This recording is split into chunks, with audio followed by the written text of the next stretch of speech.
ಪ್ರೀತಿಯ ಸಹೋದರ ಮತ್ತು ಸಹೋದರಿಯರೇ, ನಿಮ್ಮೆಲ್ಲರಿಗೂ ತಂದೆಯ ದೇವರ ನಾಮದಲ್ಲಿಯೂ ಯೇಸು ಕ್ರಿಸ್ತ ನಾಮದಲ್ಲೂ ಈ ಒಂದು ಸಂಜೆಯ ವೇಳೆಯಲ್ಲಿ ಈ ಒಂದು ವಿಶೇಷವಾದಂತ ಕ್ರಿಸ್ತನ ಜೀವಿತ ಕುರಿತಾದಂತ ಒಂದು ಪಾಠಕ್ಕೆ ಸ್ವಾಗತ ಕೋರುವಂತನಾಗಿದ್ದೀನಿ.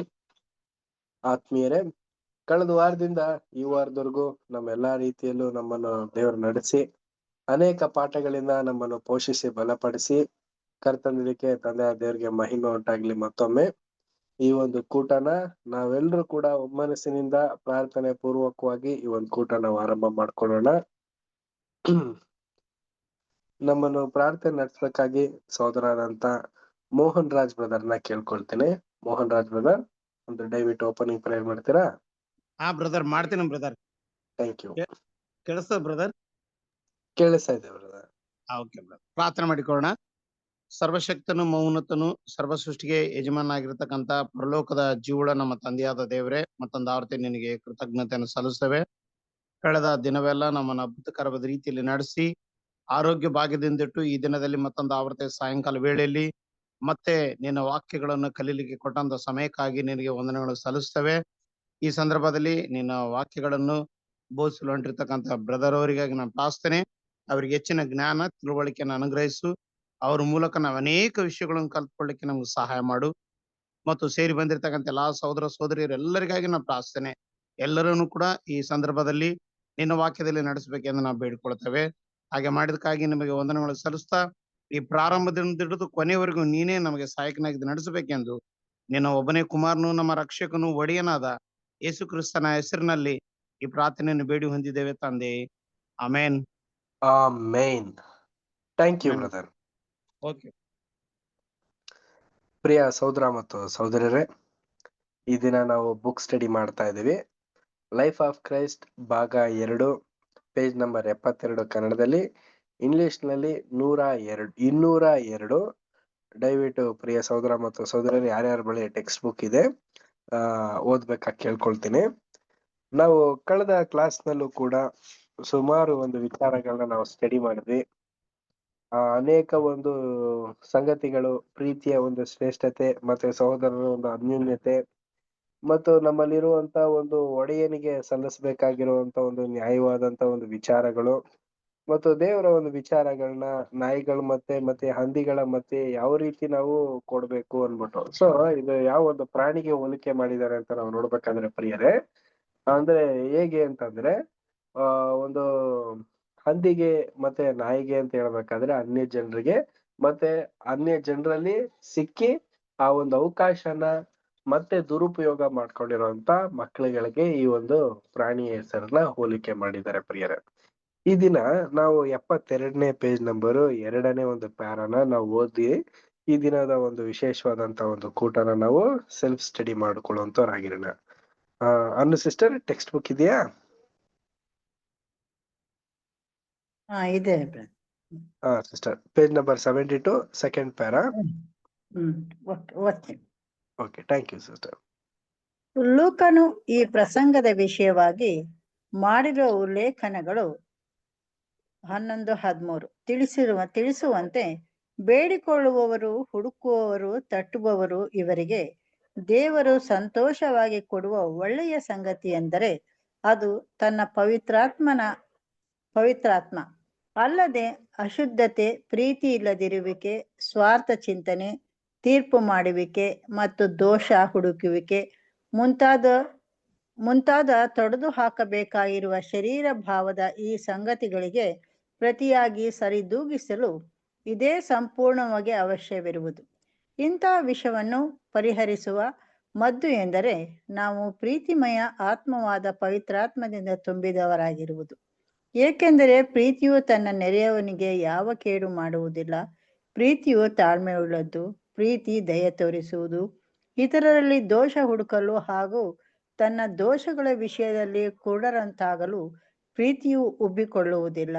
ಅದು ಸ್ವಪ್ರಯೋಜನವನ್ನು ಚಿಂತಿಸುವಂತಾಗಿ ಇತರರನ್ನು ಸಾಮಾನ್ಯವಾಗಿ ಟೀಕಿಸುವುದು, ದೋಷ ಹುಡುಕುವುದು, ಸಹೋದರರನ್ನು ಆಪಾದಿಸುವುದು ಇವುಗಳನ್ನು ಮಾಡುವುದಿಲ್ಲ. ಪ್ರೀತಿಯು ಅನುಕಂಪ ಉಳ್ಳದ್ದಾಗಿಯೂ ಸಹಾಯಕಾರಿಯಾಗಿಯೂ ಇರುವ ದೇವರ ಆತ್ಮನಾಗಿರುವುದು. 1 ಕೊರಿಂಥ 13:4, ರೋಮಾಪುರ 13:10. Thank you sister. ಪ್ರಿಯ ಸಹೋದರ ಮತ್ತು ಸಹೋದರರೇ, ಈ ಒಂದು ದಿನ ನಾವು ಸ್ಟಡಿ ಮಾಡ್ತಿರುವಂತ ಒಂದು ವಿಶೇಷವಾದಂತ ಒಂದು ಅಂಶನೇ ಯಾವುದು ಅಂತ ಅಂದ್ರೆ, ಪ್ರೀತಿಯ ಅನ್ನು ಯಾವ ರೀತಿ ನಾವು ಆ ಆ ಗ್ರಹಿಸ್ಕೊಳ್ಳೋದು, ಮತ್ತೆ ಆ ಒಂದು ಪ್ರೀತಿನ ಹೊಂದ್ಕೊಂಡು ಅದರಲ್ಲಿ ಯಾವ ರೀತಿ ನಾವು ಜಯಿಸೋದು ಅನ್ನೋ ಒಂದು ವಿಚಾರನ ನಾವ್ ಇದನ್ನ ಸ್ಟಡಿ ಮಾಡ್ತಾ ಇದೀವಿ ಪ್ರಿಯರೇ.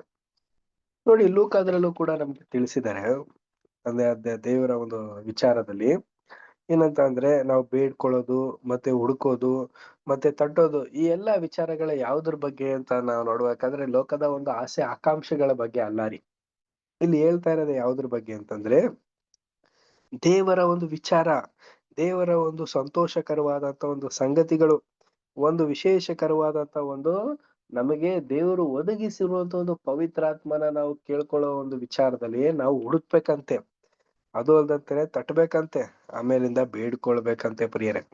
ಈ ಒಂದು ಪರಿಶುದ್ಧಾತ್ಮ ನಮ್ಮಲ್ಲಿ ಇತ್ತು ಅಂದಾಗ ನಮ್ಮಲ್ಲಿ ಹಲವಾರು ರೀತಿಯ ಒಂದು ವಿಚಾರಗಳನ್ನ ನಾವು ತಿಳ್ಕೊಂತೀವಿ ಮತ್ತ ಪಡ್ಕೊಂತೀವಂತೆ. ಅದ್ರಲ್ಲೇ ಪ್ರಮುಖವಾದದ್ದು ಅಂತಂದ್ರೆ ಯಾವುದು ಅಂದ್ರೆ ಪ್ರೀತಿ ಪ್ರಿಯರೇ. ಈ ಒಂದು ಪ್ರೀತಿ ಅನ್ನೋದು ಇದೆಯಲ್ಲ, ಈ ಒಂದು ಪ್ರೀತಿ ನಮ್ಮ ಒಂದು ನರನಾಡಿಯಲ್ಲೂ ನಾವು ಅಡಕವಾಗಿ ಇಟ್ಕೊಂಡ್ರೆ, ನಮಗೆ ದ್ವೇಷ ಮಾಡುವಂತವ್ರು ಮತ್ತೆ ಹೊಟ್ಟೆ ಕಿಚ್ಚನ ಮಾಡುವಂತವ್ರು ಅವ್ರನ್ನ ಯಾರನ್ನೇ ನೋಡಿದ್ರು ಕೂಡ ನಾವು ಶಾಂತ ಸ್ವಭಾವದಲ್ಲಿ ಇರೋದಕ್ಕೆ ಸಾಧ್ಯವಾಗಿರತ್ತಂತೆ. ಅದನ್ನ ಜಯಿಸ್ಕೊಂಡು ಹೋಗ್ಬೋದಂತೆ. ಅದು ಅಲ್ದಂತೆನೆ ಪ್ರಿಯರೇ, ಈ ಒಂದು ಪವಿತ್ರಾತ್ಮನ ಒಂದು ಪ್ರೇರೇಪಣೆಯಿಂದ ನಮ್ಗೆ ಪ್ರೀತಿ ಅನ್ನೋದಿತ್ತು ಅಂತಂದ್ರೆ ನಮ್ಮ ನೆರೆಯವರನ್ನ ನಾವು ಒಳ್ಳೆ ರೀತಿ ನಾವು ನೋಡ್ತೀವಿ, ತಾಳ್ಮೆ ಅನ್ನೋದು ನಮ್ಮಲ್ಲಿರುತ್ತೆ, ಮತ್ತೆ ದಯೆನ ತೋರಿಸ್ತೀವಂತೆ. ದೋಷ ಅಪರಾಧಗಳೇನ ಇತ್ತು ಅಂತಂದ್ರೆ ನಾವು ಸಹಿಸ್ಕೊಂಡು ಅದು ಸರಿಪಡಿಸ್ಕೊಂಡು ಹೋಗ್ತೀವಂತೆ. ಕರುಣೆ ಅನ್ನೋದಿರುತ್ತಂತೆ ನಮ್ಮಲ್ಲಿ. ಉಬ್ಬಿಸಿಕೊಳ್ಳೋದು, ನಾನು ನನ್ನದು ಅನ್ನೋದಿರೋದಿಲ್ವಂತೆ ಪ್ರಿಯರೇ. ಸ್ವಸ್ಥ ಯೋಚನೆಯಿಂದ ಇದ್ಕೊಂಡು ಶಾಂತಿದಾಯಕವಾಗಿ ಸಹೋದರರ ಮಧ್ಯದಲ್ಲಿ ಸಹೋದರರ ಒಂದು ಪ್ರೀತಿನ ಸಂಪಾದನೆ ಮಾಡ್ಕೊಂಡು ನಮ್ಮ ರಕ್ಷಣೆನ ನಾವು ಸಾಧಿಸ್ಕೊಳ್ಳೋದಕ್ಕೆ ಸಾಧ್ಯ ಆಗತ್ತೆ ಅನ್ಬಿಟ್ಟು ನಮ್ಗೆ ಈ ವಾಕ್ಯಗಳ ಮುಖಾಂತರ ನಮಗ್ ತಿಳಿಸ್ತಾ ಇದಾರೆ. ಇಷ್ಟೆಲ್ಲ ಅಂಶಗಳು ಈ ಒಂದು ಪ್ರೀತಿ ಅನ್ನೋ ಒಂದು ಕ್ಯಾರೆಕ್ಟರ್ ನಲ್ಲಿ ಇದೆಯಾ ಅಂತಂದ್ರೆ ನಿಜವಾಗ್ಲೂ ಇದೆ ಆತ್ಮೀಯರೇ. ಈ ಒಂದು ಪ್ರೀತಿ ಅನ್ನೋದನ್ನ ನಾವು ವೃದ್ಧಿ ಪಡಿಸ್ಕೊಂಡ್ರೆ ಅದ್ರ ಪ್ರಕಾರವಾಗಿ ಇನ್ನು ಹಲವಾರು ರೀತಿಯ ಒಂದು ಗುಣಗಳು ನಮ್ಮಲ್ಲಿ ಆಟೋಮೆಟಿಕ್ ಆಗಿ ಬರೋಂಥದ್ದು ಕಾಣಿಸ್ತದೆ. ಸೊ ಇಂತ ಒಂದು ಒಳ್ಳೆ ಅಂಶನ ನಾವು ಮರೆತು ಬಿಡದ ಹಾಗೇನೆ ನಮ್ಮ ಒಂದು ಜೀವನ ಶೈಲಿಲಿ ನಾವು ವೃದ್ಧಿಪಡಿಸ್ಕೊಂಡು ದೇವರಿಗೆ ಮೆಚ್ಚುಗೆಯಾಗಿ ನಾವು ಬಾಳುವಂತರಾಗಿರೋಣ. ನೆಕ್ಸ್ಟ್ ಪ್ಯಾರ ಅಮೃತ ಸಿಸ್ಟರ್ ರೀಡ್ ಮಾಡ್ತೀರಾ?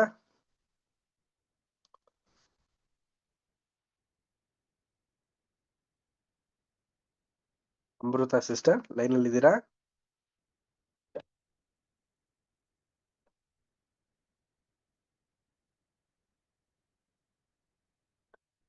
ಓಕೆ, ಇನ್ಯಾರ ಬಳಿ ಇದೆ ಟೆಕ್ಸ್ಟ್ ಬುಕ್? ಬ್ರದರ್. ಓದಿ ನವಿತಾ ಸಿಸ್ಟರ್. ಆತನು ಯೇಸುಕ್ರಿಸ್ತನ ಮೂಲಕ ತನಗೆ ಸಮರ್ಪಕವಾದದ್ದನ್ನು ನಮ್ಮಲ್ಲಿ ನಡೆಸಲಿ. ಇಬ್ರಿಯ 13:21. ಅಂತೂ ಜನರು ನಿಮಗೆ ಏನೇನು ಮಾಡಬೇಕೆಂದು ಅಪೇಕ್ಷಿಸುತ್ತೀರೋ ಅದನ್ನೇ ನೀವು ಅವರಿಗೆ ಮಾಡಿರಿ. ಅಂತೂ ಎನ್ನುವ ಶಬ್ದವು ಇದಕ್ಕೂ ಮತ್ತು ಪಾಠದಲ್ಲಿ ಮೊದಲು ಹೇಳಿರುವ ಗುಣಲಕ್ಷಣಗಳಿಗೂ ಇರುವ ಸಂಬಂಧವನ್ನು ತೋರಿಸುತ್ತದೆ. ಇದು ಒಂದು ಪರೀಕ್ಷೆಯ ನಿಯಮದಂತಿದ್ದು, ಈ ಮೂಲಕವಾಗಿ ನಾವು ಇತರರಲ್ಲಿರುವ ಉದ್ದೇಶ ಪ್ರೇರಣೆಗಳ ವಿಷಯದಲ್ಲಿ ಯಾವಾಗ ಮತ್ತು ಎಷ್ಟರ ಮಟ್ಟಿಗೆ ತಪ್ಪಾದ ತೀರ್ಮಾನಗಳನ್ನು ತೆಗೆದುಕೊಂಡಿರುವೆನೆಂಬುದನ್ನು ಮತ್ತು ಅಧಿಕ ಪ್ರಸಂಗತನದಿಂದ ಅವರ ಕಣ್ಣಿನಲ್ಲಿರುವ ರವಿಯನ್ನು ತೆಗೆಯುವ ಬಹು ಸೂಕ್ಷ್ಮವಾದ ಕಾರ್ಯವನ್ನು ಮಾಡಲು ಯತ್ನಿಸಿರುವುದನ್ನು ಗ್ರಹಿಸಿಕೊಳ್ಳಬಹುದು. ಆದುದರಿಂದ ಈ ವಚನವನ್ನು ಸುವರ್ಣ ನಿಯಮ ಎಂದು ತಿಳಿಯಲಾಗಿರುವುದು. ಈ ನಿಯಮವನ್ನು ತನ್ನ ಜನರು ತಮ್ಮ ಜೀವನದ ಎಲ್ಲ ನಡವಳಿಕೆಗಳಲ್ಲಿ, ವಿಶೇಷವಾಗಿ ಸಹೋದರರ ಸಂಬಂಧದಲ್ಲಿ ಅವರೊಡನೆ ವರ್ತಿಸುವಾಗ ಬಳಸಿಕೊಳ್ಳಬೇಕೆಂದು ದೇವರು ಬಯಸುವನು. ನಾವು ಇತರರಲ್ಲಿ ದೋಷವನ್ನು ಹುಡುಕುವ ಅಥವಾ ಕಳಂಕವಿರುವುದನ್ನು ಎತ್ತಿ ಹಿಡಿಯುವ ಪ್ರವೃತ್ತಿಯುಳ್ಳವರಾದವರಲ್ಲಿ, ಇತರರನ್ನು ಖಂಡಿಸುವ ಅಥವಾ ಇತರರ ದೋಷಗಳ ಬಗ್ಗೆ ಟೀಕೆ ಮಾಡುವ ಅಥವಾ ಅವರನ್ನು ನಿಷ್ಠುರವಾಗಿ ಕಾಣುವ ಪ್ರವೃತ್ತಿಯುಳ್ಳವರಾದಲ್ಲಿ ನಾವು ಹೀಗೆ ಮಾಡುವುದರ ಇಲ್ಲವೇ ಯೋಚಿಸುವುದರ ಔಚಿತ್ಯ ಅಥವಾ ಅನೌಚಿತ್ಯದ ವಿಷಯವಾಗಿ ನಾವು ಈ ಪ್ರಶ್ನೆಯನ್ನು ನಮ್ಮಲ್ಲಿ ಹಾಕಿಕೊಳ್ಳುವುದರ ಮೂಲಕ ಸಾಮಾನ್ಯವಾಗಿ ಇದನ್ನು ಅರಿತುಕೊಳ್ಳಬಹುದು. ನಾನು ಅವನೇ ಆದಲ್ಲಿ ಅಥವಾ ಅವನು ನಾನೇ ಆದಲ್ಲಿ ನಾನು ಆ ಸಹೋದರನು ನನ್ನ ವಿಷಯವಾಗಿ ಹೀಗೆ ಮಾಡುವುದಾಗಲಿ ಹೇಳುವುದಾಗಲಿ ಇಲ್ಲವೇ ಆಲೋಚಿಸುವುದಾಗಲಿ ಇಚ್ಛಿಸುವೆನೋ. Thank you brother. Thank you sister. ಪ್ರಿಯ ಸಹೋದರ ಮತ್ತು ಸಹೋದರಿಯರೇ, ನಮಗೆ ಗೊತ್ತಿರೋ ಪ್ರಕಾರ ಇಬ್ರಿಯ 13:21 ವಚನದಲ್ಲಿ ಆತನು ಯೇಸು ಕ್ರಿಸ್ತನ ಮೂಲಕ ತನಗೆ ಸ್ವಪ್ರಯತ್ನಕವಾದಂತದ್ದನ್ನು ನಡೆಸಲಿ ಅಂತ ಅನ್ಬಿಟ್ಟು ಹೇಳ್ತಾರೆ. ಅಂದ್ರೆ ಏನಂತ ಅಂದ್ರೆ ನಮ್ಮ ಒಂದು ಆತ್ಮೀಕವಾದಂತ ವಿಚಾರ ಗುಣಲಕ್ಷಣಗಳಲ್ಲಿ ಸ್ವತಃ ನಮ್ಮ ಒಂದು ನಿರ್ಧಾರಕ್ಕಿಂತ ಮಿಗಿಲಾಗಿ ದೇವರ ಒಂದು ನಿರ್ಧಾರವೇ ನಮ್ಮಲ್ಲಿ ಐಕ್ಯವಾಗಿರ್ಲಿ ಅನ್ಬಿಟ್ಟೇನೆ ಹೇಳ್ತಾ ಇದ್ದಾರೆ. ಅಂದ್ರೆ ಯಾವ ಒಂದು ವಿಚಾರಕ್ಕೆ ಇದನ್ನ ನಾವು ಅಳವಡಿಸ್ಕೋಬಹುದು ಅಂತಂದ್ರೆ, ನಮ್ಮ ಅಕ್ಕ ಪಕ್ಕದಲ್ಲಿರುವಂತವ್ರು ಹಲವಾರು ಜನರು ನಮ್ಮನ್ನ ಯಾವ ರೀತಿ ನಮ್ಮನ್ನ ನೋಡ್ತಾ ಇದ್ದಾರೆ ಅನ್ನೋದನ್ನ ನಾವಿಲ್ಲಿ ತಿಳ್ಕೊಬಹುದು. ಯಾವ ರೀತಿ ಪ್ರಿಯ ಸಹೋದರ ಮತ್ತು ಸಹೋದರಿಯರೇ, ಮೊದಲನೇದಾಗಿ ಅವರು ನಮ್ಮ ಒಂದು ಗುಣಗಳನ್ನ ಅಬ್ಸರ್ವ್ ಮಾಡ್ತಾ ಇದ್ದಾರೆ. ನಮ್ಮ ಒಂದು ಗುಣಲಕ್ಷಣಗಳು ಯಾವ ರೀತಿ ಇದೆ, ನಾವು ಕ್ರೈಸ್ತ ಒಂದು ವಿಚಾರದಲ್ಲಿ ಇದ್ದೀವಿ, ಕ್ರೈಸ್ತಿಕವಾಗಿ ಕ್ರೈಸ್ತನ ಒಂದು ಗುಣಲಕ್ಷಣ, ಕ್ರೈಸ್ತನ ಒಂದು ವಿಚಾರನ ನಾವು ಧರಿಸ್ಕೊಂಡು ಕ್ರೈಸ್ತರಾಗಿರೋದ್ರಿಂದ ನಮ್ಮ ಒಂದು ಗುಣಲಕ್ಷಣಗಳು ಹೇಗಿದೆ, ನಮ್ಮ ಒಂದು ಗುಣ ಯಾವ ರೀತಿ ಅವ್ರಿಗೆ ಪ್ರಬಲವಾಗಿ ಕಾಣಿಸ್ತಾ ಇದೆ ಅನ್ನೋದನ್ನೆಲ್ಲಾನು ಕೂಡ ಅವರೆಲ್ಲ ಅಬ್ಸರ್ವ್ ಮಾಡುವಂತ ಒಂದು ಸನ್ನಿವೇಶನ ನಾವು ನೋಡ್ತೀವಿ ಪ್ರಿಯರೇ. ಈ ರೀತಿ ನಾವು ನೋಡ್ಬೇಕಾದ್ರೆ ನಾವು ದೇವರ ಒಂದು ವಿಚಾರದಲ್ಲಿ ನಾವು ಒಳ್ಳೆ ರೀತಿ ಇರ್ಬೇಕು. ಅಂತೂ ಆ ರೀತಿ ಇರ್ದಂತೆನೆ ನಾವು ಒಬ್ಬರ ಮೇಲೆ ಒಬ್ಬರನ್ನ ಒಂದು ತಪ್ಪಾದಂತ ಮಾತುಗಳಿಂದಾನೇ ಆಗ್ಲಿ, ಒಬ್ಬರ ಮೇಲೆ ಒಬ್ಬರು ಚಾಡಿ ಹೇಳುವಂತ ಒಂದು ಸನ್ನಿವೇಶನೇ ಆಗ್ಲಿ ಮಾಡೋದಕ್ ಹೋಗ್ಬಾರ್ದು. ಒಂದು ಉದಾಹರಣೆಯನ್ನು ಕೂಡ ಇಲ್ಲಿ ಕೊಟ್ಟಿದ್ದಾರೆ. ಈಗ ಇಬ್ರು ಸಹೋದರಗಳು ಇರ್ತಾರೆ ಅನ್ಕೊಳ್ಳಿ. ಒಬ್ಬರ ಕಣ್ಣಲ್ಲಿ ತೊಲೆ ಅಂದ್ರೆ ಏನು, ಈಗ ಮಲಗಿ ಎದ್ದಾದ್ಮೇಲೆ ಒಂದು ಕಣ್ಣ ಹತ್ರ ಒಂದ್ ಸ್ವಲ್ಪ ಜೀಬ್ರಾ ಅಂತ ಕರೀತಾರೆ. ಅಂದ್ರೆ ಗಲೀಜಾಗಿ ಕಣ್ಣ ಹತ್ರ ಸೇರ್ಕೊಬಿಟ್ಟಿರುತ್ತಲ್ಲ ಅದು. ಇನ್ನೊಬ್ಬ ಸಹೋದರನ ಹತ್ರ ಏನಿರುತ್ತೆ ಅಂತಂದ್ರೆ ಒಂದು ಯಾವ ರೀತಿ ಏನಾದ್ರೂ ಒಂದು ಪೀಸ್ ಆಫ್ ಹಿಟ್ಟೇನಾದ್ರೂ ಸೇರ್ಕೊಬಿಟ್ಟಿರುತ್ತೆ ಅನ್ಕೊಳ್ಳಿ. ಈಗ ಅವ್ರದ್ದು ಕ್ಲೀನ್ ಮಾಡ್ಕೊಳ್ದೆ ಒಬ್ರ ಮೇಲೆ ಒಬ್ರು ಬ್ಲೇಮ್ ಮಾಡ್ಕೊಂಡು ಇದ್ರೆ ಸರಿ ಉತ್ತು ಗುತ್ತಾ ಅನ್ಬಿಟ್ಟು ನಮ್ಗೆ ಹೇಳ್ತಾ ಇದಾರೆ.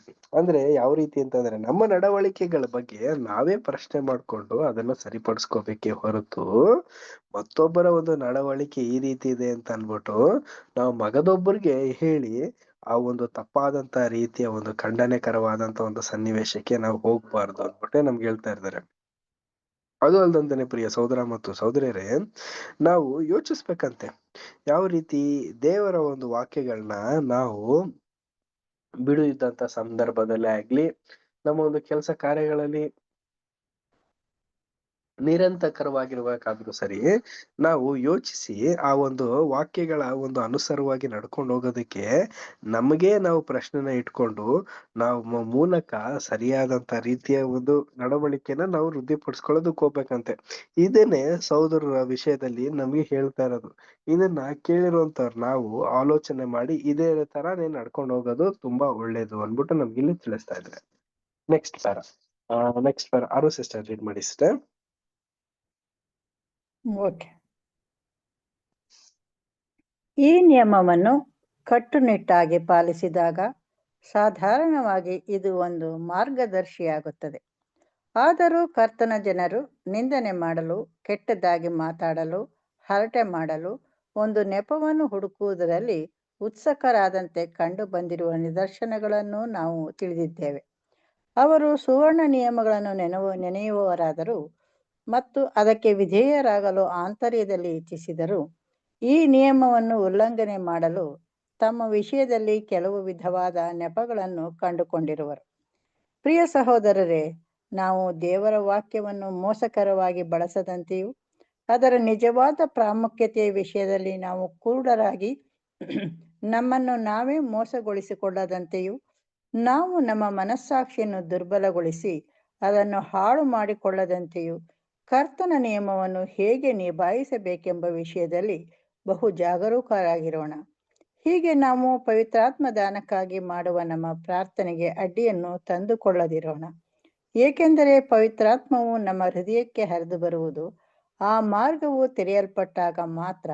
ಮತ್ತು ಈ ಸುವರ್ಣ ನಿಯಮವನ್ನು ಸತತವಾಗಿ ಪೂರ್ಣ ರೀತಿಯಲ್ಲಿ ಕೈಗೊಂಡು ನಡೆದಾಗ ಮಾತ್ರ ಆ ಮಾರ್ಗವು ತೆರೆಯಲ್ಪಡುವುದು. ಈ ಸುವರ್ಣ ನಿಯಮವು ಮತ್ತು ಈ ಎಲ್ಲ ಪಾಠಗಳು ಬಹು ಹೊಸದಾಗಿ ಕಾಣುವುದಕ್ಕೆ ಕಾರಣ ಈ ದಿವ್ಯ ಬೋಧಕನು ಇದನ್ನು ಹಿಂದೆಂದೂ ಇಲ್ಲದಂತಹ ಸ್ಪಷ್ಟವಾದ ರೀತಿಯಲ್ಲಿ ಹಾಗೂ ಸೂಕ್ಷ್ಮವಾದ ಬೆಳಕಿನಲ್ಲಿ ವಿವರಣೆ ಮಾಡಿರುವುದು. ಹೀಗಿದ್ದರೂ ಇವುಗಳು ಮೋಶೆಯ ಧರ್ಮಶಾಸ್ತ್ರದ ಹಾಗೂ ಪ್ರವಾದಿಗಳ ಮೂಲಕ ದೇವರು ಮಾಡಿರುವ ಉಪದೇಶಗಳ ತಾತ್ಪರ್ಯ ಅಥವಾ ಸಾರಾಂಶವಾಗಿದ್ದವು ಎಂಬುದು. Thank you sister. ಪ್ರಿಯ ಸಹೋದರ ಮತ್ತು ಸಹೋದರರೇ, ನಮ್ಗೆ ನಿಯಮಾನುಸಾರವಾದಂತ ಒಂದು ಹಲವಾರು ಕಲಿಯುವಂತ ಒಂದು ಪಾಠ ಮಾರ್ಗದರ್ಶನಗಳನ್ನ ದೇವರು ನಮ್ಗೆ ವೃದ್ಧಿಪಡಿಸಿದಾರಂತೆ. ನಮ್ಮ ಒಂದು ಜೀವನ ಶೈಲಿಗಳಲ್ಲಿ ನಮ್ಗೆ ಹಲವಾರು ಹೋರಾಟಗಳು, ಹಲವಾರು ರೀತಿಯ ಒಂದು ವಿಚಾರಗಳು ನಮ್ಮಲ್ಲಿ ನಮ್ಮ ಒಂದು ಬದುಕಿನಲ್ಲಿ ಬರುವಂತ ಸಹಜವಾಗಿದೆ. ಇದು ಸುವರ್ಣವಾದಂತದ್ದೇ ಆಗಿದೆ ಅಂತ ಅನ್ಬಿಟ್ಟೆ ನಮ್ಗೆ ಹೇಳ್ತಾ ಇದಾರೆ. ಆದ್ರೆ ಇದ್ರಲ್ಲಿ ನಾವು ಹಲವಾರು ರೀತಿಯಲ್ಲೂ ಕೂಡ ನಾವು ಪಾಠನ ಕಲಿಯೋದಿಕ್ಕೆ ನಮ್ಗೆ ದೇವರೇ ಏರ್ಪಾಟ್ ಮಾಡಿರುವಂತ ಸಂಗತಿಗಳಾಗಿರುತ್ತೆ.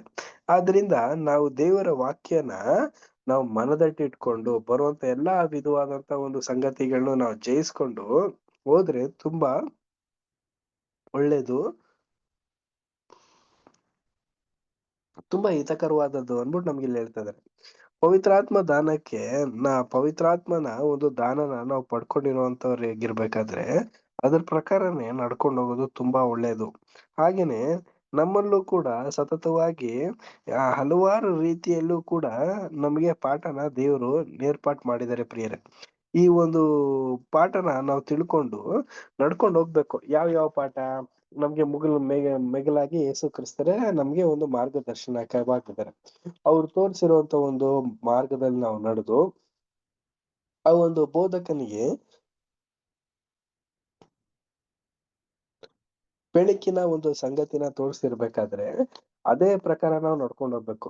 ನೋಡ್ಬೇಕಾದ್ರೆ ಯೇಸು ಕ್ರಿಸ್ತನು ಕೂಡ ಈ ಒಂದು ಭೂಲೋಕಕ್ಕೆ ಬಂದು ಮೋಶೆ ಕೊಟ್ಟಂತ ಒಂದು ಧರ್ಮಶಾಸ್ತ್ರನೇ ಫುಲ್ ಅಲ್ಲಗಳಿಲ್ಲ ಪ್ರಿಯರೇ. ಅದ್ರಲ್ಲಿ ಇದ್ದಂತ ಒಂದು ಹಲವಾರು ನಿಗೂಢವಾದಂತ ಒಂದು ವಿಚಾರಗಳನ್ನ, ಪ್ರವಾದಿಗಳು ಹೇಳಿರುವಂತ ಹಲವಾರು ಸಂಗತಿಗಳನ್ನ ತಿಳಿಸಿ ಅದರ ಪ್ರಕಾರ ಉಪದೇಶನ ಮಾಡಿ ಅದರ ಪ್ರಕಾರ ನಡೆದ್ರು ರೀ. ಅದೇ ಪ್ರಕಾರ ನೀವು ನಡಿಬೇಕಂತೆ ಪ್ರಿಯ ಸಹೋದರ ಮತ್ತು ಸಹೋದರರೇ. ಯಾವ ರೀತಿ ನಡೆದ್ರು ಅದನ್ನ ನೆಕ್ಸ್ಟ್ ಪ್ಯಾರಾದಲ್ಲಿ ನಾವು ರೀಡ್ ಮಾಡೋಣ. ದಾರಿಯ ಬಿಕ್ಕಟ್ಟು. ನಮ್ಮ ನಡೆ ಮಾತ್ರವಲ್ಲದೆ ನಮ್ಮ ನುಡಿ ಮತ್ತು ನಮ್ಮ ನಡೆನುಡಿಗಳು ಚಿಮ್ಮುವ ಬುಗ್ಗೆಯಾಗಿರುವ ಆಲೋಚನೆಗಳ ವಿಷಯವಾಗಿಯೂ ಸಹ ಎಚ್ಚರ ವಹಿಸಿದ ಇಂಥ ಒಂದು ಜೀವಿತವು ಒಂದು ಅತಿ ಇಕ್ಕಟ್ಟಾದ ಮಾರ್ಗ, ಅಂದರೆ ಒಂದು ಕಷ್ಟಕರವಾದ ಮಾರ್ಗವಾಗುವುದೆಂದು ನಮ್ಮ ಕರ್ತನು ತಿಳಿಸಿರುವನು. ಆದರೂ ಈಗ ಸುವಾರ್ತೆಯಲ್ಲಿ ನೀಡಲಾದ ಕರೆಯ ಮೂಲಕವಾಗಿ ನಮ್ಮೆದುರಿನಲ್ಲಿ ಇಡಲಾದ ಆ ಜೀವಕ್ಕೆ ಸೇರಿ ಆ ರಾಜ್ಯದ ಸಂತೋಷಗಳಲ್ಲಿ ಭಾಗಿಗಳಾಗುವುದನ್ನು ನಿರೀಕ್ಷಿಸಲು ಇರುವುದು ಇದೊಂದೇ ಮಾರ್ಗ. ವಿಶಾಲ ಮಾರ್ಗವು ಅಂದರೆ ಸರಳವಾದ ಸ್ವಾರ್ಥವುಳ್ಳ ಪ್ರಾಪಂಚಿಕವಾದ ಮಾರ್ಗವು ಆ ರಾಜ್ಯಕ್ಕೆ ನಡೆಸುವುದಿಲ್ಲ. ಬದಲಾಗಿ ಅದು ಮರಣಕ್ಕೆ, ಅಂದರೆ ಎರಡನೆಯ ಮರಣಕ್ಕೆ, ಪೂರ್ಣವಾದ ನಾಶನಕ್ಕೆ ನಡೆಸುವುದು. ಬಹುಮಂದಿ ಈ ಮಾರ್ಗದಲ್ಲಿ ಈಗ ಸಾಗುತ್ತಿರುವರು ಮತ್ತು ಆ ರಾಜ್ಯಕ್ಕೆ ಸೇರಿ ಅದರ ಪ್ರಭಾವ, ಮಾನ, ನಿರ್ಲಯತ್ವಗಳನ್ನು ಪಡೆಯಲು ನೇಮಕವಾಗಿರುವ ಆ ಇಕ್ಕಟ್ಟಾದ ಬಾಗಿಲನ್ನು ಮತ್ತು ಬಿಕ್ಕಟ್ಟಾದ ದಾರಿಯನ್ನು ಕಂಡುಕೊಂಡು ಅದರೊಳಗೆ ಹೋಗುವವರು ಕೆಲವರು ಮಾತ್ರ. ಹಿರಿಯ ಸಹೋದರ ಮತ್ತು ಸಹೋದರರೇ, ನಾವು ಕಳೆದ ಪ್ಯಾರದಲ್ಲಿ ನಾವು ನೋಡಿರೋ ಪ್ರಕಾರ ನಮ್ಗೊಂದು ಹೊಸದಾದಂತ ಒಂದು ದಾರಿನ ದೇವರು ಸೃಷ್ಟಿಸಿದ್ದಾರೆ ಕ್ರಿಸ್ತನ ಮೂಲಕ. ಅದೇ ಯಾವುದು ಅಂತ ನಾವು ನೋಡ್ಬೇಕಾದ್ರೆ ಇಕ್ಕಟ್ಟಾದಂತ ಒಂದು ದಾರಿ ಪ್ರಿಯರೇ. ಈ ಒಂದು ಇಕ್ಕಟ್ಟಾದಂತ ಮಾರ್ಗದಲ್ಲಿ ನಾವು ಎಚ್ಚರಿಕೆಯಿಂದ ನಾವು ನಡೆದು ದೇವರಿಗೆ ಮೆಚ್ಚುಗೆಯಾಗಿ ಕಾಣಲ್ಪಡ್ಬೇಕಂತೆ. ಈ ಒಂದು ಇಕ್ಕಟ್ಟಾದ ಮಾರ್ಗ ತುಂಬಾ ಕಷ್ಟಕರವಾದಂತ ಒಂದು ಮಾರ್ಗ ಅಂತಾನೂ ಕೂಡ ಹೆಸರನ್ನ ಕೊಡ್ತಾ ಇದಾರೆ. ನೋಡಿ, ನಮ್ಗೆಲ್ಲ ಗೊತ್ತಿರೋ ಪ್ರಕಾರ ಬರೀ ಇಕ್ಕಟ್ಟಾದ ಮಾರ್ಗ ಅಂತ ನಾವ್ ಹೆಸರು ನೋಡ್ತಾ ಇದೀವಿ, ಆದ್ರೆ ಅದು ಕಷ್ಟಕರವಾದಂತ ಒಂದು ಮಾರ್ಗನೂ ಆಗಿದೆಯಂತೆ. ಇದು ಯೇಸು ಕ್ರಿಸ್ತನೊಬ್ಬರನ್ನೇ ಆ ಒಂದು ಸುವಾರ್ತೆ ಕಾಲದಲ್ಲಿ ನಡೆದು ತೋರ್ಸಿದ್ರು. ಈಗ ನಮ್ಗೆ ಅವಕಾಶ ಇದೆ. ಆ ದಾರಿ, ಆ ಒಂದು ದೇವರ ಒಂದು ರಾಜ್ಯಕ್ಕೆ ಸಂತೋಷಕರವಾದಂತಹ ರೀತಿಯಲ್ಲಿ ನಡೆಯುವಂತ ಒಂದು ವಿಶೇಷವಾದಂತ ದಾರಿ, ಅದು ದೇವರ ಒಂದು ಮಹಾ ಕೃಪೆಯಿಂದ ನಡೆದಿದೆ ಪ್ರಿಯ ಸಹೋದರ ಮತ್ತು ಸಹೋದರರೇ. ಆಗಿರ್ಬೇಕಾದ್ರೆ ಈ ಒಂದು ದಾರಿಲಿ ನಾವು ನಡೆದು ದೇವರಿಗೆ ಮೆಚ್ಚುಗೆ ಆಗಿರ್ಬೇಕಂತೆ. ಆದ್ರೆ ಇಲ್ಲಿ ಇನ್ನೂ ಒಂದು ವಿಶೇಷವಾದಂತ ಒಂದು ದಾರಿ ಇದೆ. ಅದೇ ರಾಜ್ಯ ಮಾರ್ಗ, ಸಾರಿ, ಅದು ಬಂದು ವಿಶಾಲವಾದಂತ ಮಾರ್ಗ ಅಂತ ಅನ್ಬಿಟ್ಟು ನಾವು ನೋಡ್ತಾ ಇದ್ವಿ. ಆ ಒಂದು ವಿಶಾಲವಾದಂತ ಮಾರ್ಗ ಪ್ರಾಪಂಚಿಕವಾದಂತ ಒಂದು ಮಾರ್ಗ ಆಗಿದೆಯಂತೆ. ಅದು ದೇವರ ಒಂದು ರಾಜ್ಯಕ್ಕೆ ನಡ್ಸ್ಕೊಂಡು ಹೋಗೋದಿಲ್ವಂತೆ. ಅದು ಮರಣಕ್ಕೆ ಕರ್ಕೊಂಡು ಹೋಗುವಂತದ್ದು, ಮತ್ತೆ ಎರಡನೇ ಮರಣದ ಒಂದು ವಿಶೇಷವಾದಂತ ದಾರಿನೂ ಕೂಡ ಮಾಡುವಂತದ್ದಾಗಿರುತ್ತೆ ಪ್ರಿಯರೇ. ಇಂತ ಒಂದು ಮಾರ್ಗನ ದೇವ್ರು ಏನ್ ಮಾಡಿದ್ದಾರೆ ಅಂತಂದ್ರೆ ಇಟ್ಟಿದ್ದಾರೆ. ಬಟ್ ಇದರಲ್ಲಿ ಸತ್ಯನ ನಂಬಿರುವಂತ ಸಹೋದರಿಗಳೇ ಆಗ್ಲಿ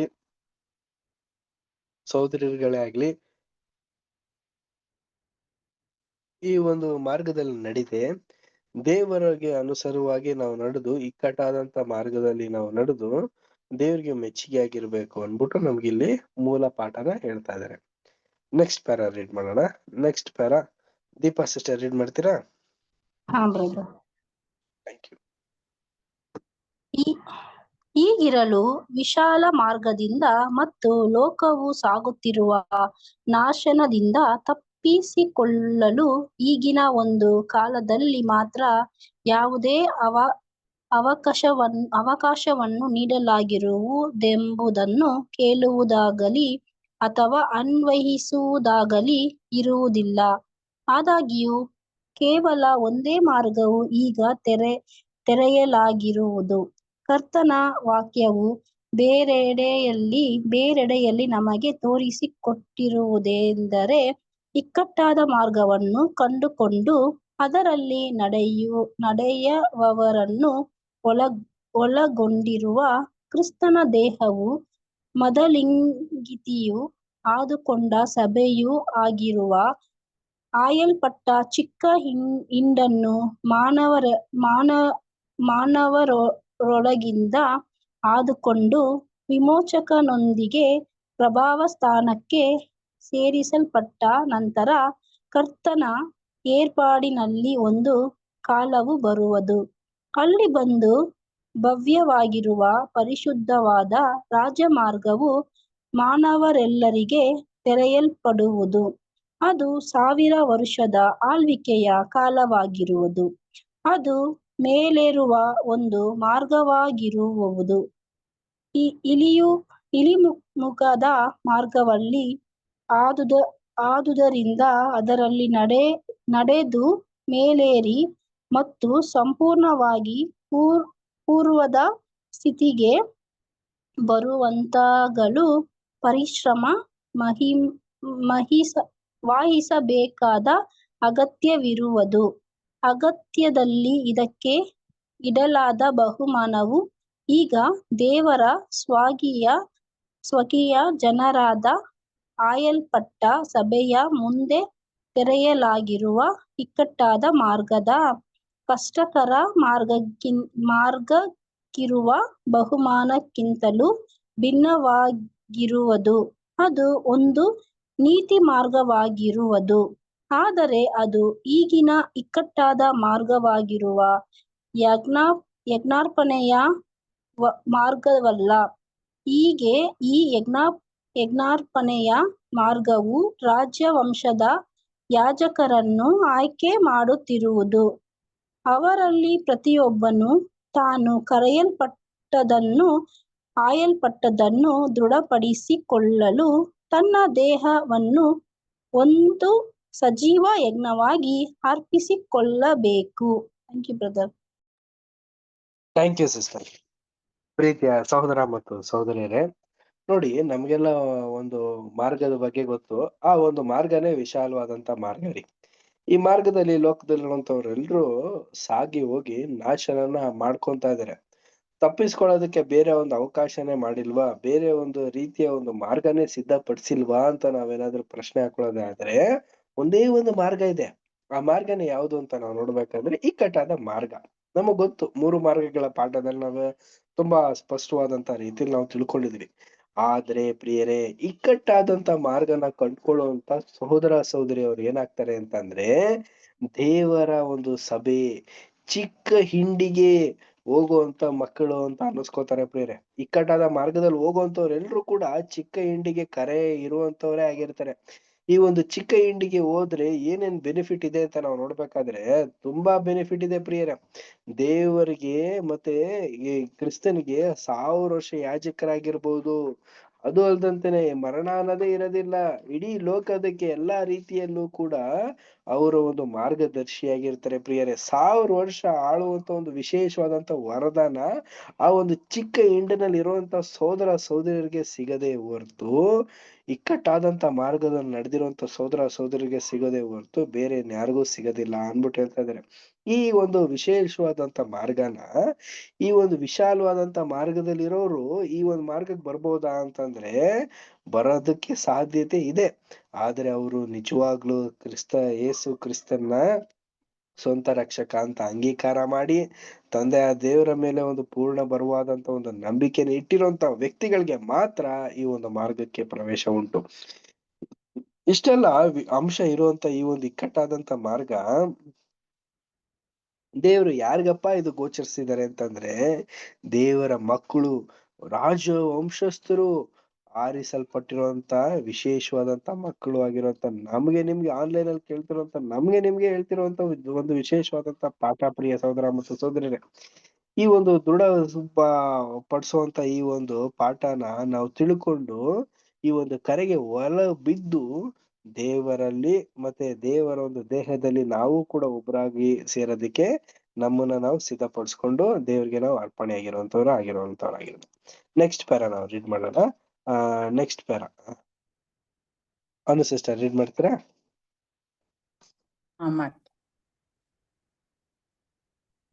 ಆ ಭವ್ಯವಾದ 1000 ವರ್ಷದ ಆಳ್ವಿಕೆಯ ಕಾಲದ ರಾಜಮಾರ್ಗದಲ್ಲಿ ಯಾವ ಸಿಂಹವೂ ಇರದು. ಒಳ್ಳೆಯದನ್ನು ಮಾಡುವುದನ್ನು ಹಾನಿ ಮಾಡಲು ಅಥವಾ ನಾಶಗೊಳಿಸಲು ಇಲ್ಲವೇ ಅದನ್ನು ಬೆದರಿಸುವಂಥದ್ದು ಯಾವುದೂ ಇರದು. ನೀತಿವಂತರಾಗಿ ನಡೆದು ಕರ್ತನೊಂದಿಗೆ ಸಾಮರಸ್ಯಕ್ಕೆ ಹಿಂದಿರುಗುವವರನ್ನು ದುರ್ಮಾರ್ಗಕ್ಕೆ ಎಳೆಯುವಂಥದ್ದು ಅಥವಾ ಬೇಟೆಯ ಪ್ರಾಣಿಯಂತೆ ಅವರನ್ನು ನುಂಗಿ ಹಾಕುವಂಥದ್ದು ಯಾವುದೂ ಇರದು. ಈ ಆಕ್ರಮಣಕಾರಕಗಳು ಈಗ ನಮ್ಮ ಸುತ್ತಲೂ ಇರುವುದಷ್ಟೇ. ಯಾಕೆಂದರೆ ಇಹಲೋಕಾಧಿಪತಿಯಾದ ಸೈತಾನನು ಇನ್ನೂ ಕಟ್ಟು ಹಾಕಲ್ಪಡದೇ ಇರುವನು. ಯೆಶಾಯ 35ನೇ ಅಧ್ಯಾಯ 8-9 ವಚನ, ಪ್ರಕಟಣೆ 20ನೇ ಅಧ್ಯಾಯ 2 ವಚನ. ಇಕ್ಕಟ್ಟಾದ ಮಾರ್ಗವನ್ನು ಈಗ ಸೇರುವವರೆಲ್ಲರೂ ನಮ್ಮ ನಂಬಿಕೆಯನ್ನು ಕಾಪಾಡಿಕೊಂಡು ವಿರೋಧಿಯಾದ ಸೈತಾನನನ್ನು ಎದುರಿಸಿ ತಮಗಾದ ಉನ್ನತ ಸ್ಥಾನದ ಕರೆಯ ವಿಶೇಷ ಬಹುಮಾನವನ್ನು ಪಡೆಯಲು ಒಂದು ಒಳ್ಳೆಯ ಹೋರಾಟವನ್ನು ಮಾಡುವ, ಅಂದರೆ ಶ್ರದ್ಧಾಪೂರ್ವಕವಾಗಿ ಹೋರಾಡುವ ಒತ್ತಾಯಕ್ಕೊಳಗಾಗಿರುವರು. ನಾವು ಕೇವಲ ಪಾರಂಪರ್ಯವಾಗಿ ಹೊಂದಿರುವ ನಮ್ಮ ಶಾರೀರಿಕ ಬಲಹೀನತೆಗಳ ವಿರೋಧವಾಗಿ ಹೋರಾಡುವುದು ಮಾತ್ರವಲ್ಲದೆ ಆಕಾಶ ಮಂಡಲದಲ್ಲಿರುವ ದುರಾತ್ಮ ಸೇನೆಗಳ ಮೇಲೂ ಹೋರಾಡಬೇಕಾಗಿರುವುದು. ಎಫೆಸ 6:12. ಆದರೆ ನಮ್ಮನ್ನು ಪ್ರೀತಿಸಿ ನಮ್ಮನ್ನು ತನ್ನ ಅಮೂಲ್ಯ ರಕ್ತದಿಂದ ಕೊಂಡುಕೊಂಡಾತನ ಮೂಲಕವಾಗಿ ಜಯಶಾಲಿಯಾಗಿ ಹೊರಬರುವಂತಾಗಲು ಕರ್ತನು ನಮಗೆ ಅಧಿಕವಾದ ಕೃಪೆಯನ್ನು ಅನುಗ್ರಹಿಸುವನು. 1 ತಿಮೋಥಿ 6:12, ಯೂದ 3ನೇ ವಚನ, ಯಾಕೋಬ 4:7, ರೋಮಯ 8:37. Thank you sister.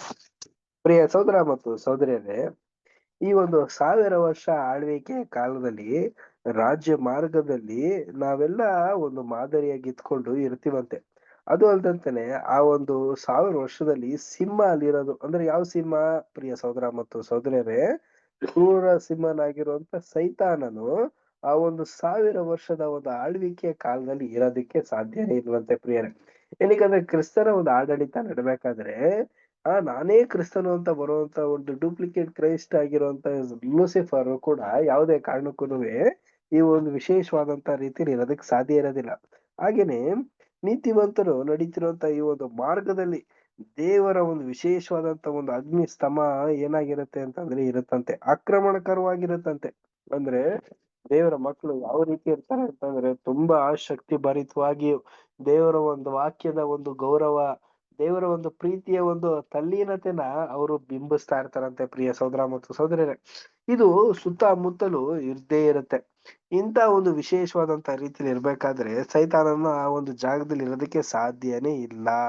ಅದಕ್ಕೇನೆ ಈ ಇಕ್ಕಟ್ಟಾದಂತ ಮಾರ್ಗದಲ್ಲಿ ಕಷ್ಟಪಟ್ಟು ಈಗ ನಾವು ನಡೆದಿ ನಂಬಿಗಸ್ತರಾಗಿ ಇದ್ಬಿಟ್ವಿ ಅಂತಂದ್ರೆ ಪ್ರಿಯರೇ, ಆ ಒಂದು ಸೈತಾನನ ವಿರೋಧಿಗಳಾಗಿ ಇದ್ಕೊಂಡು ನಾವು ದೇವರ ಒಂದು ಬಲಭಾಗದಲ್ಲಿ ನಾವ್ ಇದ್ವಿ ಅಂತಂದ್ರೆ ದೇವರು ನಮ್ಮನ್ನ ಪೋಷಿಸಿ ಬಲಪಡಿಸಿ ಸಂರಕ್ಷಿಸಿ ನಡೆಸ್ತಾರಂತೆ. ಹಾಗಿರ್ಬೇಕಾದ್ರೆ ಇನ್ನೂ ಅವಕಾಶ ಇದೆಯಾ? ಇನ್ನೂ ಇದೆ ಪ್ರಿಯ ಸಹೋದರ ಮತ್ತು ಸಹೋದರರೇ. ಏನಕ್ಕಂದ್ರೆ ಇನ್ನೂ ಇಕ್ಕಟ್ಟಾದಂತ ಮಾರ್ಗದ ಒಂದು ದ್ವಾರ ಮುಚ್ಚಿಲ್ಲ, ಇನ್ನು ತೆರೆದೇ ಇದೆ. ಉದಾಹರಣೆ ನೋಡಿ, ಪ್ರಕಟಣೆ 20ನೇ ವಚನ ಓದಿ. ಬೈಬಲ್ ಯಾರ ಬಳಿ ಇದೆ ಅವರು ಪ್ರಕಟಣೆ 20ನೇ ವಚನ ಓದಿ. ಅವನು ಪಿಶಾಚನು ಸೈತಾನನು ಆಗಿರುವ ಪುರಾತನ ಸರ್ಪನೆಂಬ ಘಟಸರ್ಪನನ್ನು ಹಿಡಿದು 1000 ವರ್ಷ ಬಂಧನದಲ್ಲಿಟ್ಟನು. ಆ 1000 ವರ್ಷ ತೀರುವ ತನಕ ಸೈತಾನನು ಇನ್ನು ಜನಗಳನ್ನು ಮರುಳುಗೊಳಿಸದ ಹಾಗೆ ದೇವದೂತನು ಅವನನ್ನು ಅಧೋಲೋಕದಲ್ಲಿ ದೊಬ್ಬಿ ಬಾಗಿಲು ಮುಚ್ಚಿ ಅದಕ್ಕೆ ಮುದ್ರೆ ಹಾಕಿದನು. Thank you sister. ಸೊ ಪ್ರಿಯ ಸಹೋದರ ಮತ್ತು ಸಹೋದರರೇ, ಆ ಒಂದು 1000 ವರ್ಷದಲ್ಲಿ ಸೈತಾನನ್ನ ದೇವ್ರು ಏನ್ ಮಾಡ್ತಾರೆ ಅಂತಂದ್ರೆ ಯೇಸು ಕ್ರಿಸ್ತನ ಮುಖಾಂತರ ಬಂಧಿಸ್ತಾರಂತೆ ಪ್ರಿಯ ಸಹೋದರ ಮತ್ತು ಸಹೋದರರೇ. ಬಂಧಿಸಿ ಅವ್ರನ್ನ ಏನ್ ಮಾಡ್ತಾರೆ ಅಂತಂದ್ರೆ ಯಾವುದೇ ಕಾರಣಕ್ಕೂ ಕೂಡ ದೇವರ ಒಂದು ಅಡಚಣೆಗೆ ತೊಂದರೆ ಆಗದ ರೀತಿ ಮಾಡ್ತಾರೆ. ಈಗ ಆಗಿರ್ಬೇಕಾದ್ರೆ 1874 ಅಲ್ಲೇನೆ ಕ್ರೈಸ್ಟ್ ಬಂದ್ರು ಅಂತ ನಾವು ನೋಡ್ಬೇಕಾದ್ರೆ ಈಗ ಪ್ರೆಸೆಂಟ್ ಸೈತಾನ ಬಂಧಿಸಿರ್ಬೇಕಲ್ಲ, ಲೋಕದಲ್ಲಿ ಯಾವುದೇ ತರ ಒಂದು ವಿಪತ್ತು ಕಾರ್ಯಗಳನ್ನ ನಡೆಯೋದಕ್ಕೆ ಆಸ್ಪದನೆ ಇರಬಾರ್ದಾಗಿತ್ತಲ್ಲ ಅಂತ ನಮ್ದೆಲ್ಲ ಒಂದು ಪ್ರಶ್ನೆ ಬರುತ್ತೆ ಪ್ರಿಯರೇ. ನೋಡಿ, ಮೊದಲನೇದಾಗಿ ನಾವು ಅರ್ಥ ಮಾಡ್ಕೋಬೇಕು. ನೋಡಿ, ಈಗ ಈ ಈ ವಾಕ್ಯದ ಪ್ರಕಾರನೇ ನಾವು ನೋಡೋಣ. ದೇವ್ರು ಬೇರೆ ಯಾರನ್ನಾದ್ರೂ ಬಂಧಿಸಿದಾರ? ಸೈತಾನ ಹೊರತುಪಡಿಸಿ ಬೇರೆ ಯಾರನ್ನಾದ್ರೂ ಬಂಧಿಸಿದಾರ ಅಂತಂದ್ರೆ ಬಂಧಿಸಿದಾರೆ. ಯಾರನ್ನ ಅಂತಂದ್ರೆ ಬಿದ್ದೋದಂತ ದೇವದೂತರುಗಳನ್ನ ಬಂಧಿಸಿದಾರಂತೆ. ಎಲ್ಲಿ ಬಂಧಿಸಿದಾರೆ? ಬಾಯಿ ಆಕಾಶದಲ್ಲಿ ಅವ್ರನ್ನ ಲಾಕ್ ಮಾಡ್ಬಿಟ್ಟಿದ್ದಾರೆ. ಪರಲೋಕಕ್ಕೂ ಬರಂಗಿಲ್ಲ, ಭೂಲೋಕಕ್ಕೂ ಬರಂಗಿಲ್ಲ, ನೀವು ಮಧ್ಯ ಆಕಾಶದಲ್ಲೇನೆ ನೀವು ಇರ್ಲಿ ಅಂತ ಅನ್ಬಿಟ್ಟು ಏನ್ ಮಾಡ್ಬಿಟ್ಟಿದ್ದಾರೆ ಅಂದ್ರೆ ಬಾಯಿ ಆಕಾಶದಲ್ಲೇ ಬಿಟ್ಬಿಟ್ಟಿದ್ದಾರೆ. ಹಾಗಿರ್ಬೇಕಾದ್ರೆ ಅಂತ ಒಂದು ಇಕ್ಕಟ್ಟಾದಂತ ಒಂದು ಸಂದರ್ಭದಲ್ಲಿ ಇರುವಂತ ಅವ್ರಿಗೆ ಮೂಲವಾಗಿ ಯಾರಪ್ಪ ಫುಲ್ ಹೆಡ್ ಅಂತ ನಾವು ನೋಡ್ಬೇಕಾದ್ರೆ ಲೂಸಿಫರ್ ಪ್ರಿಯರೇ. ಈಗ ಇವ್ರನ್ನ ಬಂಧಿಸಿದಾರ ಅಂತಂದ್ರೆ ಖಂಡಿತವಾಗ್ಲೂ ಬಂಧಿಸಿದ್ದಾರೆ. 1874 ಒಳಗನೆ ಏನಾಗಿದೆ ಅಂತಂದ್ರೆ ಹಲವಾರು ರೀತಿಯಲ್ಲೂ ಕೂಡ ಒಂದು ರೆವಲ್ಯೂಷನ್ಸ್ ಗಳು, ಹಲವಾರು ರೀತಿಯ ಒಂದು ಸಂಗತಿಗಳೆಲ್ಲ ನಡೆದಿದೆ. ಈಗ ಇನ್ನು ಹೆಚ್ಚಾಗಿ ನಡೀತಾ ಇದೆ. ಮೊದಲನೇ ಮಹಾಯುದ್ಧ ನಡೀತು, 2ನೇ ಮಹಾಯುದ್ಧ ನಡೀತು, 3ನೇ ಮಹಾಯುದ್ಧಕ್ಕೆ ಸಿದ್ಧತೆ ನಡೆಸ್ಕೊತಾ ಇದೆ. ಯಾಕೆ ಅಂತಂದ್ರೆ ಕ್ರಿಸ್ತನ ಒಂದು ಸಾಮ್ಯದಲ್ಲೂ ಕೂಡ ನಮಗ್ ತಿಳಿಸಿದ್ದಾರೆ ಪ್ರಿಯರೇ. ಹೇಗೆ ಒಂದು ಗಟ್ಟಿಯಾದಂತ ಒಂದು ಆಳ್ನ ನಾವು ಬಂಧಿಸಿದ್ರೇನೆ ಮನೆನ ದರೋಡೆ ಮಾಡಕ್ ಸಾಧ್ಯ, ಅದೇ ತರಾನೇ ಈಗ ಸೈತಾನನ ಬಂಧಿಸಿರೋದ್ರಿಂದನೇ ಆತನ ಒಂದು ಹಲವಾರು ರೀತಿಯ ಒಂದು ಶಕ್ತಿನ ತೋರ್ಪಡಿಸಿ ಇನ್ನು ಹೆಚ್ಚಾದಂತ ರೀತಿಯಲ್ಲಿ ಮನುಷ್ಯನಿಗೆ ಕಾಡಕ್ ಆಗದಿರೋಷ್ಟು ಶೋಧನೆಗಳನ್ನ ದಯಪಾಲಿಸ್ತಾ ಇದ್ದಾನೆ. ಬಟ್ ಪ್ರಿಯ ಸಹೋದರ ಮತ್ತು ಸಹೋದರರೇ, ಈ ಒಂದು ಶೋಧನೆನ ಜಯಿಸೋದಕ್ಕೆ ಅಂತಾನೆ ಇರೋದೇ ಒಂದು ಚಿಕ್ಕ ಹಿಂಡು. ಆ ಒಂದು ಹಿಂಡು ಜಯಿಸಿದ್ರು ಅಂದ್ರೆ ಇಡೀ ಲೋಕಕ್ಕೆ ಶಾಂತಿ, ಸಮಾಧಾನ, ಒಂದು ಆಶೀರ್ವಾದಗಳನ್ನೆಲ್ಲನೂ ಕೂಡ ಬರೋದಕ್ ಸಾಧ್ಯ ಆಗತ್ತಂತೆ. ಏನಕ್ಕೆ ಅಂದ್ರೆ ನಾವು ಹೋರಾಡ್ತಿರೋದೇ ಯಾರ ಮೇಲೆ ಅಂತಂದ್ರೆ ಎಫೆಸ 6ನೇ ಅಧ್ಯಾಯ 12ನೇ ವಚನ ಓದಿ. ಎಫೆಸದವರಿಗೆ 6ನೇ ಅಧ್ಯಾಯ 12ನೇ ವಚನ.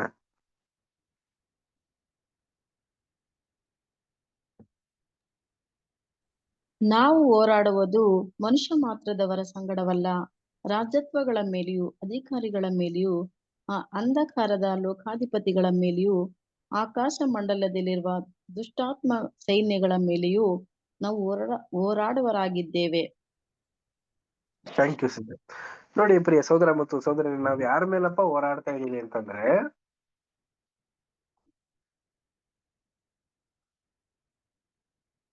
ಬರೀ ಸೈತಾನ್ ಮೇಲೆಲ್ಲ ಹೋರಾಡ್ತಾ ಇರೋದು ಪ್ರಿಯರೇ. ಅಧಿಕಾರಿಗಳ ಮೇಲೆ, ಒಂದು ತಪ್ಪಾದಂತ ರೀತಿಯ ಒಂದು ಆಡಳಿತ ನಡೆಸ್ತಿರುವಂತ ಹಲವಾರು ವಿಚಾರದಲ್ಲೂ ಕೂಡ ಇರುವಂತ ಒಂದು ಸಂಗತಿಗಳ ಮೇಲೆ ನಾವು ಹೋರಾಟ ಮಾಡ್ತಾ ಇದೀವಿ.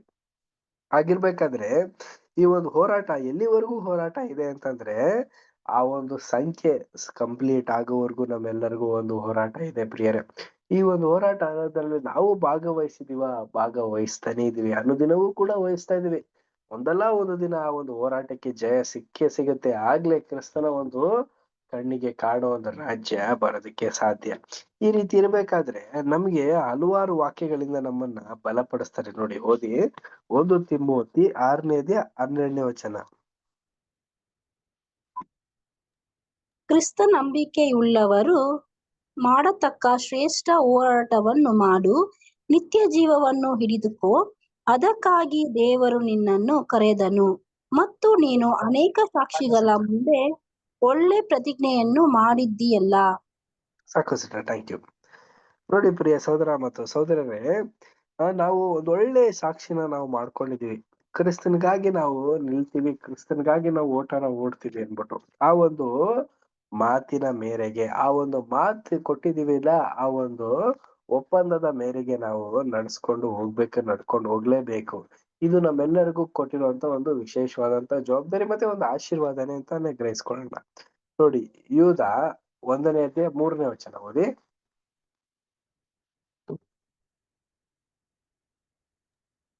ಪ್ರಿಯರೇ, ನಮಗೆ ಹುದುವಾಗಿರುವ ರಕ್ಷಣೆಯ ವಿಷಯದಲ್ಲಿ ನಿಮಗೆ ಬರೆಯುವುದಕ್ಕೆ ಪೂರ್ಣಾಸಕ್ತಿಯಿಂದ ಪ್ರಯತ್ನ ಮಾಡುತ್ತಿದ್ದಾಗ, ದೇವಜನರಿಗೆ ಶಾಶ್ವತವಾಗಿರುವಂತೆ ಒಂದೇ ಸಾರಿ ಒಪ್ಪಿಸಲ್ಪಟ್ಟ ನಂಬಿಕೆಯನ್ನು ಕಾಪಾಡಿಕೊಳ್ಳುವುದಕ್ಕೆ ನೀವು ಹೋರಾಡಬೇಕೆಂದು ಎಚ್ಚರಿಸಿ ಬರೆಯುವುದು ಅವಶ್ಯವೆಂದು ತೋಚಿತು.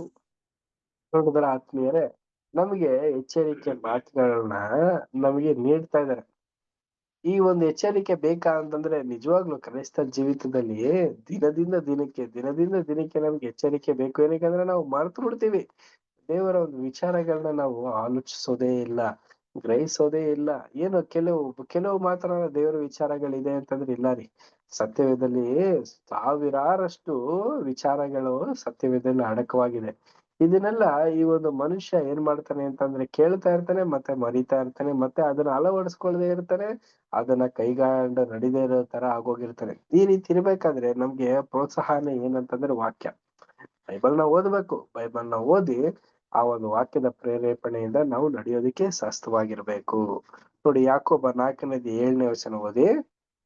ಹೀಗಿರಲಾಗಿ ದೇವರಿಗೆ ಒಳಗಾಗಿರಿ, ಸೈತಾನನ್ನು ಎದುರಿಸಿರಿ, ಅವನು ನಿಮ್ಮನ್ನು ಬಿಟ್ಟು ಓಡಿ ಹೋಗುವನು.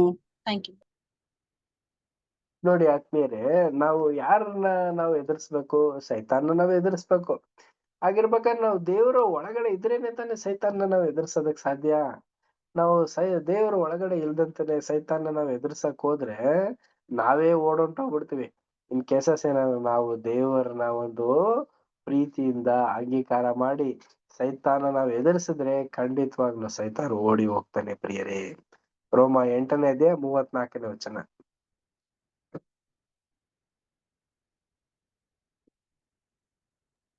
ರೋಮ 8ನೇ ಅಧ್ಯಾಯ 37ನೇ ವಚನ. ಕ್ಷಮಿಸಿ, ರೋಮ 8:37. ಆದರೆ ನಮ್ಮನ್ನು ಪ್ರೀತಿಸಿದಾತನ ಮೂಲಕವಾಗಿ ನಾವು ಎಲ್ಲಾ ವಿಷಯಗಳಲ್ಲಿಯೂ ಪೂರ್ಣ ಜಯಶಾಲಿಗಳಾಗಿದ್ದೇವೆ. Thank you sister. ನೋಡಿ, ನಮ್ಮನ್ನ ಯಾರು ತುಂಬಾ ಪ್ರೀತಿ ಮಾಡ್ತಾ ಇದಾರೆ ಅಂತಂದ್ರೆ ನಮ್ ಕುಟುಂಬದವರ, ಇಲ್ಲ ನಮ್ಮ ಮನೆಯವರ ಅಂತಂದಿಲ್ಲ ರೀ. ಕಣ್ಣು ಕಾಣ್ದಿರೋ ರೀತಿಯಲ್ಲಿ ಯೇಸು ಕ್ರಿಸ್ತರು ತಂದೆ ದೇವರು ನಮ್ಮನ್ನ ತುಂಬಾ ಪ್ರೀತಿ ಮಾಡ್ತಾ ಇದಾರೆ ಪ್ರಿಯರೇ. ಈ ಒಂದು ಪ್ರೀತಿ ನಮ್ಗೆ ಗೋಚರ ಕಾಣಿಸ್ತಾ ಇಲ್ಲ, ಆದ್ರೆ ಅದನ್ನ ನಾವು ಫೀಲ್ ಮಾಡ್ಕೋಬಹುದು. ನಾವು ಅನುದಿನವೂ ಎದ್ದು ಓಡಾಡೋದು, ಎಲ್ಲಾ ಕೆಲಸ ಕಾರ್ಯಗಳನ್ನ ಮಾಡೋದು, ಅದೆಲ್ಲ ಯಾರ ಕೃಪೆ? ದೇವರ ಒಂದು ಮಹಾ ಕೃಪೆ ಪ್ರಿಯ ಸಹೋದರ ಮತ್ತು ಸಹೋದರರೇ. ಆ ಒಂದು ಕೃಪೆಗೆ ನಾವೆಲ್ಲರೂ ಕೂಡ ಪಾಲ್ಯರಾಗಿದ್ದೀವಿ. ಆಗಿರ್ಬೇಕಾದ್ರೆ ದೇವರ ಒಂದು ಹಲವಾರು ಪಾಠಗಳನ್ನ ನಾವು ಕೇಳಿರೋದ್ರಿಂದ ಆ ಒಂದು ಪಾಠನ ನಾವು ಮರಿದೇನೆ ದೇವ್ರಿಗೆ ಮೆಚ್ಚಿಗೆಯಾಗಿದ್ಕೊಂಡು ನಾವು ನಡ್ಕೊಂಡು ಹೋಗೋದಕ್ಕೆ ಪ್ರಯಾಸ ಪಡೋಣ. ಇಲ್ಲಿಗೆ ಈ ಒಂದು ಪಾಠ ಕಂಪ್ಲೀಟ್ ಆಗುತ್ತೆ. ನೆಕ್ಸ್ಟ್ ವಿಶೇಷವಾದಂತಹ ಇನ್ನೊಂದು ಪಾಠನ ಸ್ಟಾರ್ಟ್ ಮಾಡೋಣ. ಇದು ಬಂದು ರೀಪ್ರಿಂಟ್ 3746ನಲ್ಲಿ ಬರ್ದಿರೋಂತ ಒಂದು ಪಾಠ. ಈ ಪಾಠ ಈ ದಿನ ಮತ್ತೆ ಸ್ಟಡಿ ಮಾಡೋಣ. ಪಾಠ.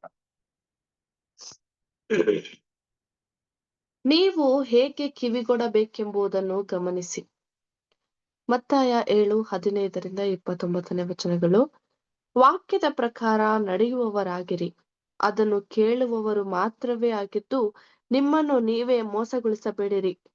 ಯಾಕೋಬ 1ನೇ ಅಧ್ಯಾಯ 22ನೇ ವಚನ. ನಮ್ಮ ಪಾಠವು ಪರ್ವತ ಪ್ರಸಂಗವನ್ನು ಹಿಂಬಾಲಿಸಿ ಹೋಗುವುದು ಮತ್ತು ಒಂದು ಸಾಮ್ಯದಂತೆ ಇದಕ್ಕೆ ಸ್ಪಷ್ಟವಾದ ಉದ್ದೇಶವಿದ್ದು ಕರ್ತನ ಜನರ ಮನಸ್ಸಿನ ಮೇಲೆ ತಾವು ಏನನ್ನು ಕೇಳುವರೋ ಅವುಗಳ ಪ್ರಾಮುಖ್ಯತೆಯ ಬಗ್ಗೆ, ಅಂದರೆ ಶುಭವಾರ್ತೆಯನ್ನು ಕೇಳುವುದು ಸಹಿತವಾಗಿ ಅದಕ್ಕೆ ವಿಧೇಯರಾಗುವುದರ ಪ್ರಾಮುಖ್ಯತೆಯ ಬಗ್ಗೆ ಪರಿಣಾಮ ಬೀರುವಂತದ್ದಾಗಿರುವುದು. ವಿಧೇಯರಾಗಲು ವಿಫಲರಾದವರಲ್ಲಿ ಉಂಟು ಮಾಡುವ ಅತೃಪ್ತಿಕರ ಪ್ರತಿಫಲಗಳಿಗೆ ಬದಲಾಗಿ ಇದು ಜಾಗರೂಕತೆಯಿಂದ ವಿಧೇಯರಾಗುವವರಿಗೆ ಲಭಿಸುವ ಒಳ್ಳೆಯ ಪ್ರತಿಫಲಗಳ ಬಗ್ಗೆ ಪ್ರತಿಪಾದಿಸುವುದು. ನಾವು ಸುಳ್ಳು ಬೋಧಕರ ವಿಷಯವಾಗಿ ಎಚ್ಚರಿಕೆಯಿಂದ ಇರುವುದಾದರೆ ಅದು ಸ್ಪಷ್ಟವಾಗಿ ತಪ್ಪು ಶಂಕೆಯಾಗಿರುವುದಿಲ್ಲ. ಸುಳ್ಳು ಬೋಧಕರು ತನ್ನ ಕುರಿಗಳ ಮಧ್ಯದಲ್ಲಿ ಬಂದು ಅವುಗಳನ್ನು ತಪ್ಪು ದಾರಿಗೆ ಎಳೆಯುವರೆಂದು ನಮ್ಮ ಕರ್ತನು ಪ್ರಕಟಿಸಿ ಹೇಳಿರುವನು. ಇಲ್ಲವೇ ಇಂಥ ಸುಳ್ಳು ಬೋಧಕರ ಬಗ್ಗೆ ಕುರಿಗಳ ಗಮನವನ್ನು ಸೆಳೆಯುವುದು ಕೆಟ್ಟದ್ದನ್ನು ನೋಡಿದಂತಾಗುವುದಿಲ್ಲ. ಈ ಒಡೆಯನು ಮತ್ತು ಅಪೊಸ್ತಲರು ಅವರ ವಿಷಯವಾಗಿ ಮುಂತಿಳಿಸಿ ಎಚ್ಚರಿಕೆ ನೀಡಿರುವರು. ಅಲ್ಲದೆ ಒಡೆಯನ ನಿದರ್ಶನವನ್ನು ನಂಬಿಗಸ್ತರಾಗಿ ಅನುಸರಿಸುವವರೂ ಸಹ ಹೀಗೆ ಇದನ್ನೇ ಅನುಸರಿಸಬೇಕು ಎಂಬುದೇ. Thank you. ಪ್ರಿಯ ಸಹೋದರ ಮತ್ತು ಸಹೋದರಿಯರೇ, ನಾವ್ ಇದನ್ನ ಒಂದು ವಿಶೇಷವಾದಂತ ಒಂದು ಹೊಸ ಪಾಠನೂ ಕೂಡ ನಾವು ನೋಡ್ತಾ ಇದ್ವಿ. ಆ ಒಂದು ಪಾಠನೇ ಯಾವುದು ಅಂತ ನಾವು ನೋಡ್ಬೇಕಾದ್ರೆ, ನಾವು ಕಿವಿಗೊಡ್ಬೇಕಂತೆ, ಗಮನಿಸ್ಬೇಕಂತೆ. ಯಾವ ವಿಚಾರದಲ್ಲಿ? ದೇವರ ಒಂದು ವಿಚಾರದಲ್ಲಿ. ಈ ಒಂದು ಪಾಠ 3746ನೇ ಪ್ರಿಂಟ್ ನಲ್ಲಿ ಬರ್ದಿರುವಂತ ಒಂದು ಪಾಠ. ವಾಕ್ಯದ ಪ್ರಕಾರ ನಡ್ಕೊಳ್ಳೋರಾಗಿರ್ಬೇಕಂತೆ ನಾವು. ಅದು ಅಲ್ದಂತೆನೆ ಬರೀ ಕೇಳುವವ್ರು ಮಾತ್ರ ಆಗಿರ್ಬಾರ್ದಂತೆ. ಹಾಗೇನೆ ನಾವು ಮನಸಾರೆ ನಡ್ಕೊಳ್ಳೋಂಥವ್ರಾಗಿರ್ಬೇಕಂತೆ. ಪ್ರಿಯ ಸಹೋದರ ಮತ್ತು ಸಹೋದರಿ, ಯಾವ ಒಂದು ಅಂಶ ಈ ನಮ್ಮ ಪಾಠ ಇದೆಯಲ್ಲ, ಇವತ್ತಿನ ಒಂದು ವಿಶೇಷವಾದಂತ ಒಂದು ಪಾಠ ಇದೆಯಲ್ಲ, ಇದು ಸ್ವಸ್ಥತೆಯಿಂದ ಕೂಡಿರುವಂತ ಒಂದು ಪಾಠ. ಕರ್ತರ ಜನರಿಗೆ ಮನಸ್ಸಿಗೆ ನಾಟ್ಲಿ ಅನ್ನೋದಕ್ಕೋಸ್ಕರನೇ ಈ ರೀತಿ ಹೇಳ್ತಾ ಇರೋದು. ಇದು ಇದ್ರ ಬಗ್ಗೆ ಅಂತಂದ್ರೆ, ಶುಭ ವಾರ್ತೆನ ಕೇಳಿರುವಂತ ನಾವೆಲ್ರು, ಅಂದ್ರೆ ಸತ್ಯನ ಕೇಳಿರುವಂತವ್ರು ನಾವೆಲ್ರು ದೇವ್ರಿಗೆ ವಿಧೇಯರಾಗಿದ್ದೀವಂತೆ, ಪ್ರಾಮುಖ್ಯತೆ ಆಗಿದ್ದೀವಂತೆ. ದೇವ್ರಿಗೆ ನಾವು ಪ್ರಾಮುಖ್ಯತೆ ಆಗಿದ್ದೀವಿ ಪ್ರಿಯ ಸಹೋದರ ಮತ್ತು ಸಹೋದರರೇ. ಹಾಗಿರ್ಬೇಕಾದ್ರೆ ಇಂಥ ಒಂದು ವಿಶೇಷವಾದಂತ ಒಂದು ಸ್ಥಾನಕ್ಕೆ ಬಂದಿರುವಂತವ್ರು ನಾವು ಜಾಗರೂಕತೆಯಿಂದ ದೇವರ ಒಂದು ಲಕ್ಷಣಗಳನ್ನ ಪಡ್ಕೊಂಡು ಇರ್ಬೇಕಂತೆ. ಇರ್ಬೇಕಾದ್ರೆ ನಮ್ಗೇನಾಗತ್ತೆ? ಇಷ್ಟೆಲ್ಲಾ ಅಂಶಗಳನ್ನೆಲ್ಲ ಕಲ್ತಾದ್ಮೇಲೆ ದೇವ್ರು ನಮ್ಗೆ ಪರೀಕ್ಷೆ ಮಾಡ್ಬೇಕಲ್ಲ. ಆಗ ಬರೋರೆ ಯಾರು ಅಂತ ನಾವು ನೋಡ್ಬೇಕಾದ್ರೆ ಸುಳ್ಳು ಬೋಧಕರು ನಮ್ಮ ಮಧ್ಯದಲ್ಲಿ ಬರೋಂತ ಒಂದು ಸಾಧ್ಯತೆ ಹೆಚ್ಚಾಗಿರುತ್ತಂತೆ. ಆ ಒಂದು ಸಂದರ್ಭದಲ್ಲಿ ನಾವು ಎಚ್ಚರಿಕೆಯಿಂದ ಇರ್ಬೇಕು. ಇಲ್ಲಿ ನೋಡಿ, ಯಾವ ತರ ಸುಳ್ಳು ಬೋಧಕರು ಹೆಂಗಿರ್ತಾರೆ? ಕುರಿಗಳ ವೇಷನ ಧರಿಸ್ಕೊಂಡಿರುವಂತ ಒಂದು ಕ್ರೂರವಾದಂತ ಒಂದು ಪ್ರಾಣಿ ಕುರಿ ವೇಷನ ಧರಿಸ್ಕೊಂಡು ಯಾವ ರೀತಿ ಬರುತ್ತೆ, ತೋಳ ಯಾವ ರೀತಿ ಕುರಿ ವೇಷ ಧರಿಸ್ಕೊಂಡ್ ಬರುತ್ತೋ ಆ ರೀತಿ ನಾವಿಷ್ಟೆಲ್ಲಾ ಅಂಶಗಳನ್ನೆಲ್ಲ ತರ್ಸ್ಕೊಂಡಿದ್ದಾದ್ಮೇಲೆನೆ ಈ ಒಂದು ಸತ್ಯದಲ್ಲೇನೆ ಬೇರು ಬರುವಂತದ್ದು, ಬೇರೆ ಊರು ನಿಂತಿರ್ಬೇಕಾದ್ರೆ ಬೇರ್ ಕಿತ್ತಿ ಹೋಗೋ ರೀತಿಯ ಒಂದು ಘಟನೆಗಳು ಇದೆಲ್ಲ ನಡೆದಾಗ ನಾವು ಹಿಂಜಾರದಂತೆನೆ, ನಾವು ಬಿದ್ದೋದಂತೆನೆ ನಾವಿರ್ಬೇಕಂತೆ ಪ್ರಿಯರೇ. ನಾವ್ ಯಾರ ಹತ್ರ ಒಡಂಬಡಿಕೆ ಮಾಡ್ಕೊಂಡಿರೋದು? ಏನು ನಮ್ಗೆ ಪಾಠ ಹೇಳ್ಕೊಟ್ಟಿರುವಂತ ಸಹೋದರ ಹತ್ರನ, ಇಲ್ಲ ನಮ್ಮ ಅಕ್ಕಪಕ್ಕ ಸಹೋದರ ಹತ್ರನ? ಇಲ್ಲ ರೀ, ನಾವು ಒಡಂಬಡಿಕೆ ಯಾರಿಗ್ ಮಾಡ್ಕೊಂಡಿದೀವಿ ಅಂತಂದ್ರೆ ದೇವ್ರಿಗೆ, ಯೇಸು ಕ್ರಿಸ್ತರಿಗೆ. ಹಾಗಿರ್ಬೇಕಾದ್ರೆ ಆ ಒಂದು ಒಡಂಬಡಿಕೆನ ನಾವು ಮರ್ಯಾದೆನ ಕೊಟ್ಟು ಅದ್ರ ಪ್ರಕಾರ ನಾವು ನಡ್ಕೊಂಡು ನಮ್ಮ ಒಡೆಯನ್ಗೆ ನಾವು ನಂಬಿಗಸ್ತರಾಗಿರ್ಬೇಕು. ಈ ರೀತಿ ಇರೋದ್ರಿಂದ ಏನಾಗ್ತೀವಿ ಅಂತಂದ್ರೆ, ನಮ್ಗೆ ಕೊಟ್ಟಿರುವಂತ ಒಂದು ವಿಶೇಷವಾದಂತ ಒಂದು ಗಿಫ್ಟ್ ಏನು? ಚಿಕ್ಕ ಹಿಂಡನ ಒಂದು ಸದಸ್ಯರಾಗುವಂತ ಒಂದು ಅವಕಾಶ. ಅಲ್ಲಿ ಹೋಗೋದಕ್ಕೆ ದೇವ್ರು ನಮ್ನ ಆಶೀರ್ವದಿಸ್ತಾರಂತೆ. ನೆಕ್ಸ್ಟ್ ಪ್ಯಾರ ನಾವು ರೀಡ್ ಮಾಡೋಣ. ನೆಕ್ಸ್ಟ್ ಪ್ಯಾರ ಯಾರು ರೀಡ್ ಮಾಡ್ತೀರಾ? ದೀಪಾ ಸಿಸ್ಟರ್ ರೀಡ್ ಮಾಡ್ತೀರಾ? ಹಾ ಬ್ರದರ್. Thank you. ಆದರೆ ನಾವು ನಮ್ಮ ಕರ್ತನು ಮತ್ತು ಅಪೊಸ್ತಲರು ಸ್ಪಷ್ಟವಾಗಿ ತಿಳಿಸಿರುವ ವಿಧಾನದಲ್ಲೇ ಇವರಿಗಿರುವ ವ್ಯತ್ಯಾಸಗಳನ್ನು ತೋರಿಸಿಕೊಡಬೇಕು. ಅವರು ಹೊರಗೆ ತೋರಿಕೆಯಲ್ಲಿ ಎಂಥ ಸೌಮ್ಯ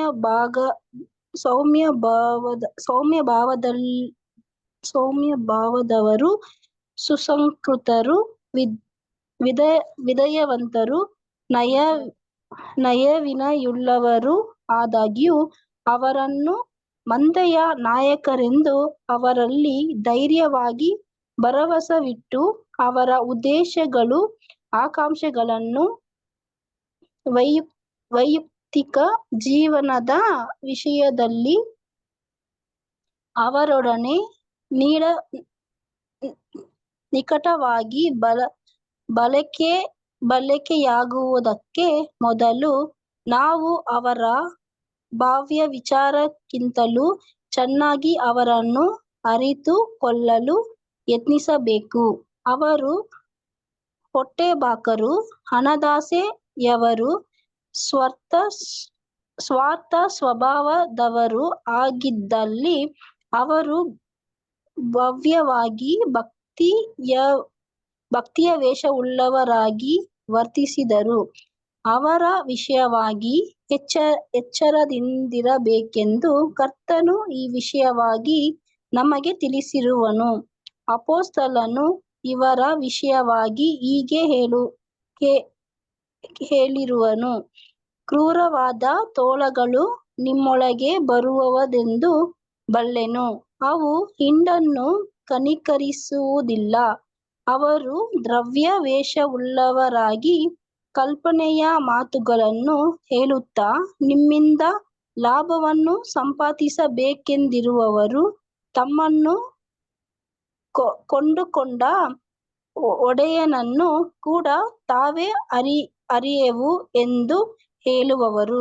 ಅಪೊಸ್ತಲ ಕೃತ್ಯಗಳು 20:29, 2 ಪೇತ್ರ 2:1-3. Thank you brother. Thank you sister. ಪ್ರಿಯ ಸಹೋದರ ಮತ್ತು ಸಹೋದರಿಯರೇ, ನಮ್ಮ ಕರ್ತರು ಮತ್ತೆ ಅಪೋಸ್ತಲರ್ಸ್ಗಳು ಆಲ್ರೆಡಿ ಏನ್ ಮಾಡಿದ್ದಾರೆ ಅಂತಂದ್ರೆ ಒಂದು ಅಸ್ಥಿವಾರನ್ನ ಹಾಕ್ಬಿಟ್ಟಿದ್ದಾರೆ ಪ್ರಿಯರೇ. ಈ ರೀತಿನೇ ನಾವು ಭಾಗವಹಿಸ್ಬೇಕು, ಈ ರೀತಿನೇ ನಾವು ನಡೆದುಕೊಂಡು ಹೋಗ್ಬೇಕು. ಈ ರೀತಿ ನಮ್ಮಲ್ಲಿ ಏನಾದ್ರು ಕುಂದು ಕೊರತೆಗಳೇನಾದ್ರು ಬಂತು ಅಂತಂದ್ರೆ ನಮ್ಮ ಒಂದು ನಾಯಕತ್ವದಲ್ಲೇ ಆಗ್ಲಿ, ಒಂದು ಭರವಸೆಯಿಂದಾನೇ ಆಗ್ಲಿ, ಏನಾದ್ರೂ ಒಂದು ಕುಂದು ಕೊರತೆಗಳೇನಾದ್ರು ಆಯ್ತು ಅಂತಂದ್ರೆ ನಮ್ಮ ಜೀವಿತದಲ್ಲಿ ನಾವು ಅದನ್ನ ಸರಿಪಡಿಸ್ಕೊಂಡು ಹೋಗ್ಬೇಕು ಅಂದ್ಬಿಟ್ಟು ನಮ್ಗೆ ಎಲ್ಲಾ ರೀತಿಯ ಒಂದು ಮಾಹಿತಿಗಳನ್ನ ಚೆನ್ನಾಗಿ ನಮ್ಗೆ ತಿಳಿಸ್ಬಿಟ್ಟಿದ್ದಾರೆ ಪ್ರಿಯರೇ. ಆದ್ರೆ ಇಷ್ಟೆಲ್ಲ ತಿಳಿಸಾದ್ಮೇಲೂ ಕೂಡ ಏನಾಗುತ್ತೆ ಅಂತಂದ್ರೆ ನಮ್ಮಲ್ಲೇ ಏನಾಗುತ್ತೆ ಅಂತಂದ್ರೆ ಕ್ರೂರವಾದಂತ ಒಂದು ತೋಳಗಳು ಬರುವಂತ ಒಂದು ಸಾಧ್ಯತೆ ಇದೆಯಂತೆ ಪ್ರಿಯರೇ. ಈ ಒಂದು ಬೈಬಲ್ ಸ್ಟಡಿ ಸ್ಟೂಡೆಂಟ್ಸ್ ಅಲ್ಲೇನೆ ತೋಳ ಬರೋದಕ್ಕೆ ಸಾಧ್ಯನಾ ಅಂತಂದ್ರೆ ಖಂಡಿತವಾಗ್ಲೂ ಬರ್ಬೋದು, ಬರ್ದೇನು ಇರ್ಬೋದು, ಆದ್ರೆ ಬಂದೇ ಬರುತ್ತೆ. ಅವರು ಏನ್ ಮಾಡ್ತಾರೆ ಅಂತಂದ್ರೆ ಬಂದು ಸಭೆಯಲ್ಲಿರುವಂತವ್ರೆಲ್ಲ ಸೋದರ ಸೋದರಿಯರುಗಳು ಏನ್ ಮಾಡ್ತಾರೆ, ದೌರ್ವ್ಯಾಶೆ, ಕಲಹ, ಮಾತುಗಳು, ಈ ಒಂದು ಲಾಭದಾಯಕವಾಗಿ ಇಲ್ದೇ ಇರುವಂತ ಒಂದು ಸಂಗತಿಗಳನ್ನೆಲ್ಲ ತಂದು ಇಟ್ಟಿ ಇದು ಮಾಡ್ತಾರಂತೆ ಪ್ರಿಯರೇ. ಆ ರೀತಿ ಆದಾಗ ಏನಾಗುತ್ತೆ ಅಂತಂದ್ರೆ ಸಭೆಲೇನೆ ಒಂದು ಸಭೆಲೇ ಒಂದು ಕೋಲಾಹಲ, ಗಲಿಬಿ ಎಲ್ಲ ಉಂಟಾಗ್ಬಿಡುತ್ತೆ. ಈ ರೀತಿ ಆದಾಗ ಕ್ರೈಸ್ತ ಸಭೆಯಾಗಿ ನಾವು ಬರುವಂತ ಒಂದು ಸಾಧ್ಯತೆ ತುಂಬಾ ಕಮ್ಮಿ ಆಗ್ಬಿಡುತ್ತೆ. ಈ ರೀತಿ ಇರ್ಬೇಕಾದ್ರೆ ನಾವು ಚಿಕ್ಕದ್ರಲ್ಲೇನೆ ಅದನ್ನ ಸರಿಪಡಿಸ್ಕೊಂಡು ಹಿರಿಯರ ಒಂದು ಮಾರ್ಗದರ್ಶಿಗಳಿಂದ ನಾವು ನಡ್ಕೊಂಡು, ಅಪೊಸ್ತಲರ್ಸ್ಗಳ ಒಂದು ಮಾರ್ಗದರ್ಶನದಲ್ಲಿ ನಾವು ತಿಳ್ಕೊಂಡು, ಕ್ರಿಸ್ತನ ಒಂದು ಗುಣಗಳನ್ನ ನಾವು ಧರಿಸ್ಕೊಂಡು ನಾವು ಆ ಒಂದು ಶೋಧನೆಯನ್ನ ಜಯಿಸಿದ್ರೇನೆ ನಮ್ಗೆ ಉಳಿಗಾಲ. ಇಲ್ಲ ಅಂದ್ರೆ ನಮಗೆ ತಪ್ಪಾದಂತ ಒಂದು ಮಾರ್ಗದಲ್ಲಿ ನಾವ್ ಇರೋದ್ರಿಂದ ದೇವರ ಒಂದು ದಂಡನೆಗೆ ನಾವು ಹೊಂಟೋಗ್ಬಿಡ್ತೀವಂತೆ.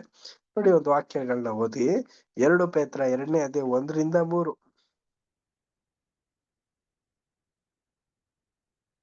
2 ಪೇತ್ರ 2ನೇ ಅಧ್ಯಾಯ 1ನೇ ವಚನದಿಂದ 3ನೇ ವಚನದವರೆಗೂ. ಯಾರ ಬಳಿ ಬೈಬಲ್ ಇದೆ ದಯವಿಟ್ಟು ಓದಿ. ಆದರೆ ಇಸ್ರಾಯೇಲ್ ಜನರಲ್ಲಿ ಸುಳ್ಳು ಪ್ರವಾದಿಗಳು ಎದ್ದರಲ್ಲ, ಅದೇ ಪ್ರಕಾರ ನಿಮ್ಮಲ್ಲಿಯೂ ಸುಳ್ಳು ಬೋಧಕರು ಇರುವರು. ಅವರು ನಾಶಕರವಾದ ಮತಭೇದಗಳನ್ನು ಕಳ್ಳತನದಿಂದ ಹುಟ್ಟಿಸುವವರು, ತಮ್ಮನ್ನು ಕೊಂಡುಕೊಂಡ ಒಡೆಯನನ್ನು ಕೂಡ ತಾವು ಅರಿಯುವು ಎಂದು ಹೇಳುವವರು ಆಗಿದ್ದು, ಪಕ್ಕನೆ ತಮ್ಮ ಮೇಲೆ ನಾಶವನ್ನು ಬರಮಾಡಿಕೊಳ್ಳುವರು. ಅವರ ನಿರ್ಲಜ್ಜ ಕೃತ್ಯಗಳನ್ನು ಅನೇಕರು ಅನುಸರಿಸುವರು. ಅವರ ನಿಮಿತ್ತ ಸತ್ಯ ಮಾರ್ಗಕ್ಕೆ ದೂಷಣೆ ಉಂಟಾಗುವುದು. ಅವರು ದ್ರವ್ಯಾಶೆಯುಳ್ಳವರಾಗಿ ಕಲ್ಪನೆಯ ಮಾತುಗಳನ್ನು ಹೇಳುತ್ತಾ ನಿಮ್ಮಿಂದ ಲಾಭವನ್ನು ಸಂಪಾದಿಸಬೇಕೆಂದಿರುವರು. ನೋಡಿ, ಇಂತ ಒಂದು ಕೆಟ್ಟ ಗುಣಗಳನ್ನ ಹೊಂದಿರುವಂತವ್ರಾಗಿರ್ತಾರೆ ಪ್ರಿಯರೇ. ಈಗ ನೀವೆಲ್ಲ ಓದಿರೋಂತ ಒಂದು ಸಹೋದರಿ ಆ ಒಂದು ಮಾತುಗಳನ್ನೆಲ್ಲನೂ ಕೂಡ ನೀವೆಲ್ಲ ಧ್ಯಾನಿಸಿರ್ತೀರ, ಯೋಚಿಸಿರ್ತೀರ ಪ್ರಿಯರೇ. ಇದು ನಿಜವಾಗ್ಲೂ ನಡೆದಿರುವಂತ ಒಂದು ಸಂಗತಿನೇ ಆಗಿರುತ್ತೆ. ಪ್ರತಿಯೊಬ್ಬ ಒಂದು ಕ್ರೈಸ್ತನ ಒಂದು ಜೀವಿತದಲ್ಲೂ ಇಂಥ ಒಂದು ಅಮೋಘವಾದಂತ ಒಂದು ಸಂಗತಿ ಬಂದಾಗ ಪ್ರತಿಯೊಬ್ಬ ಸಹೋದರ ಸಹೋದರಿನಲ್ಲೂ ಕೂಡ ಒಂದು ಕೋಲಾಹಲ ಉಂಟಾಗಿ ಆಗತ್ತೆ. ಈ ರೀತಿ ಇರ್ಬೇಕಾದ್ರೆ ಸಭೆಯಲ್ಲಿ ಇಂಥ ಒಂದು ವೇದ ಭಾವ, ಇಂಥ ಒಂದು ತಪ್ಪಾದಂತ ಒಂದು ಸಂಗತಿ ಬಂದಾಗ ನಾವು ಜಾಗರೂಕತೆಯಿಂದ ನಮ್ಮನ್ನ ನಾವು ಸರಿಪಡಿಸ್ಕೊಂಡು ದೇವರಲ್ಲಿ ನಾವು ನಿರಂತರವಾಗಿರ್ಬೇಕು. ಇಲ್ದಿದ್ರೆ ನಮ್ಮ ಒಂದು ರಕ್ಷಣೆನೇ ಅನ್ಯೂಸ್ ಆಗ್ಬಿಡುತ್ತೆ ಪ್ರಿಯರೇ. ನೋಡಿ, ಅಪೊಸ್ತಲರ ಕೃತ್ಯಗಳು 20ನೇ ಅಧ್ಯಾಯ 29ನೇ ವಚನ ಓದಿ. ಅಪೊಸ್ತಲರ ಕೃತ್ಯಗಳು 20ನೇ ಅಧ್ಯಾಯ 29ನೇ ವಚನ.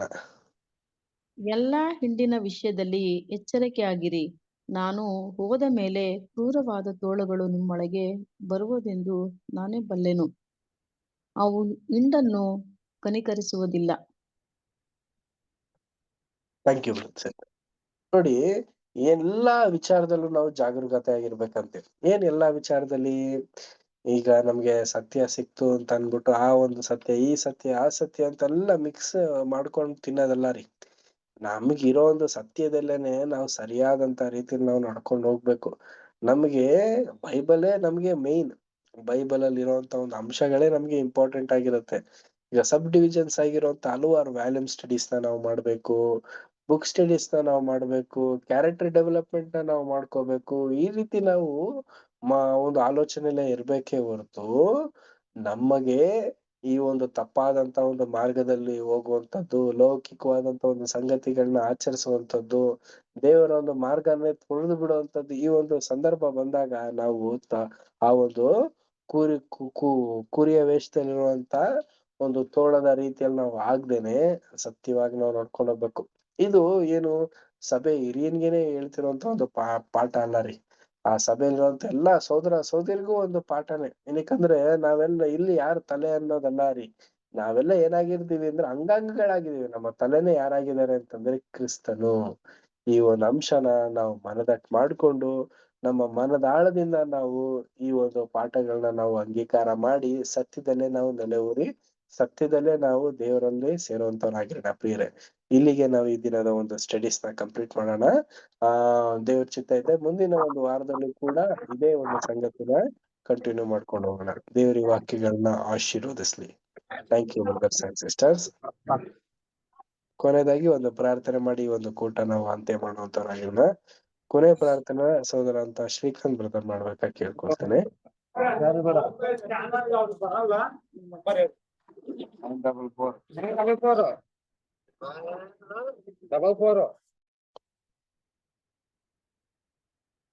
ಓಕೆ ಬ್ರದರ್ ಒಂದು ಎಂಡಿಂಗ್ ಪ್ರೇಯರ್ ಮಾಡಿ ಬ್ರದರ್ ದಯವಿಟ್ಟು. Thank you. ವಿಜ್ಞಾನ ಶ್ರೇಷ್ಠನು, ಅತಿಶಯ ಆಲೋಚನಾಪರನು, ಅಗಮ್ಯವಾದ ಬೆಳಕಿನಲ್ಲಿ ವಾಸ ಮಾಡುವವನು, ಪರಿಶುದ್ಧನು ಪರಿಶುದ್ಧನು ಪರಿಶುದ್ಧನು ಮಹಾಪರಿಶುದ್ಧನ ಅಂತ ನಮ್ಮ ಪರಮ ತಂದೆಯಾದ ದೇವರೇ, ಸ್ವಾಮಿ, ನಿಮ್ಮ ಅಪಾರವಾದ ಪ್ರೀತಿ ಕೃಪೆ ಕರುಣೆಗಳಿಂದ ನಮ್ಮನ್ನ ಜೀವಿತದ ಸಂಖ್ಯೆಯಲ್ಲಿಟ್ಟು ಈ ದಿನ ರಾತ್ರಿ ವೇಳೆಯಲ್ಲಿ ನಮ್ಮನ್ನ ಆಯ್ದುಕೊಂಡು ನಿನ್ನ ವಾಕ್ಯಗಳನ್ನ ಸ್ವಾಮಿ ಕೇಳುವಂತ ಕೃಪೆ ಕೊಟ್ಟದಕ್ಕಾಗಿ ನಿನ್ನ ನಾಮಕ್ಕೆ ಸ್ತೋತ್ರ ಸ್ವಾಮಿ. ನಾವು ಕೇಳುವರು ಆಗಿರದೆ ಸ್ವಾಮಿ, ನಾವು ಯಥಾರ್ಥವಾಗಿ ನಿನ್ನ ವಾಕ್ಯಗಳನ್ನ ತಿಳಿದುಕೊಳ್ಳುವಂತೆ ಕೃಪೆ ಮಾಡಿ ಹರಸು ತಂದೆ ದೇವರೇ. ಲೋಕ ಮತ್ತು ಲೋಕದವುಗಳನ್ನ ಪ್ರೀತಿಸುವವನು ಸ್ವಾಮಿ ಅವನು ನಾಶನವನ್ನ ಸೇರುವಂತವನಾಗಿದ್ದಾನೆ. ಮತ್ತು ಸೈತಾನನು ಕಾಲವು ಸ್ವಲ್ಪವೇ ಎಂದು ತಿಳಿದು ಗರ್ಜಿಸುವ ಸಿಂಹದ ಉಪಾಧಿಯಲ್ಲಿ ಯಾರನ್ನು ನುಂಗಲಿ ಎಂಬುದಾಗಿ ಹೊಂಚು ಹಾಕುತ್ತಿರುವಂತ ಈ ಸಂದರ್ಭದಲ್ಲಿ ನಿನ್ನ ಮಕ್ಕಳಾದ ನಾವುಗಳು ಒಳ್ಳೆಯ ರೀತಿಯಲ್ಲಿ ಸ್ವಾಮಿ ನಿನ್ನನ್ನು ಆತುಕೊಂಡು ಅಪ್ಪ ತಂದೆ ಎಂಬುದಾಗಿ ಕರೆಯುತ್ತಾ ಬೇಕು ಬೇಡಗಳನ್ನ ಕೊಡುವಂತವರಾಗಿದ್ದಾರೆ ಸ್ವಾಮಿ. ಈ ಒಂದು ಪ್ರಾರ್ಥನೆಯನ್ನ ನಿಮ್ಮ ಒಬ್ಬನೇ ಮಗನು ನಮ್ಮ ರಕ್ಷಕನಾದ ಯೇಸು ಕ್ರಿಸ್ತನ ದಿವ್ಯವಾದ ಹೆಸರಿನಲ್ಲಿ ಬೇಡಿದ್ದೇವೆ ತಂದೆಯೇ, amen. Amen. Thank you brother. Amen brother. Amen. Thank Thank you, you, brothers and brother. sisters. Thank Thank you. you. Good night, brothers and sisters. Good night. All brothers and sisters. ಎಲ್ಲ brothers sister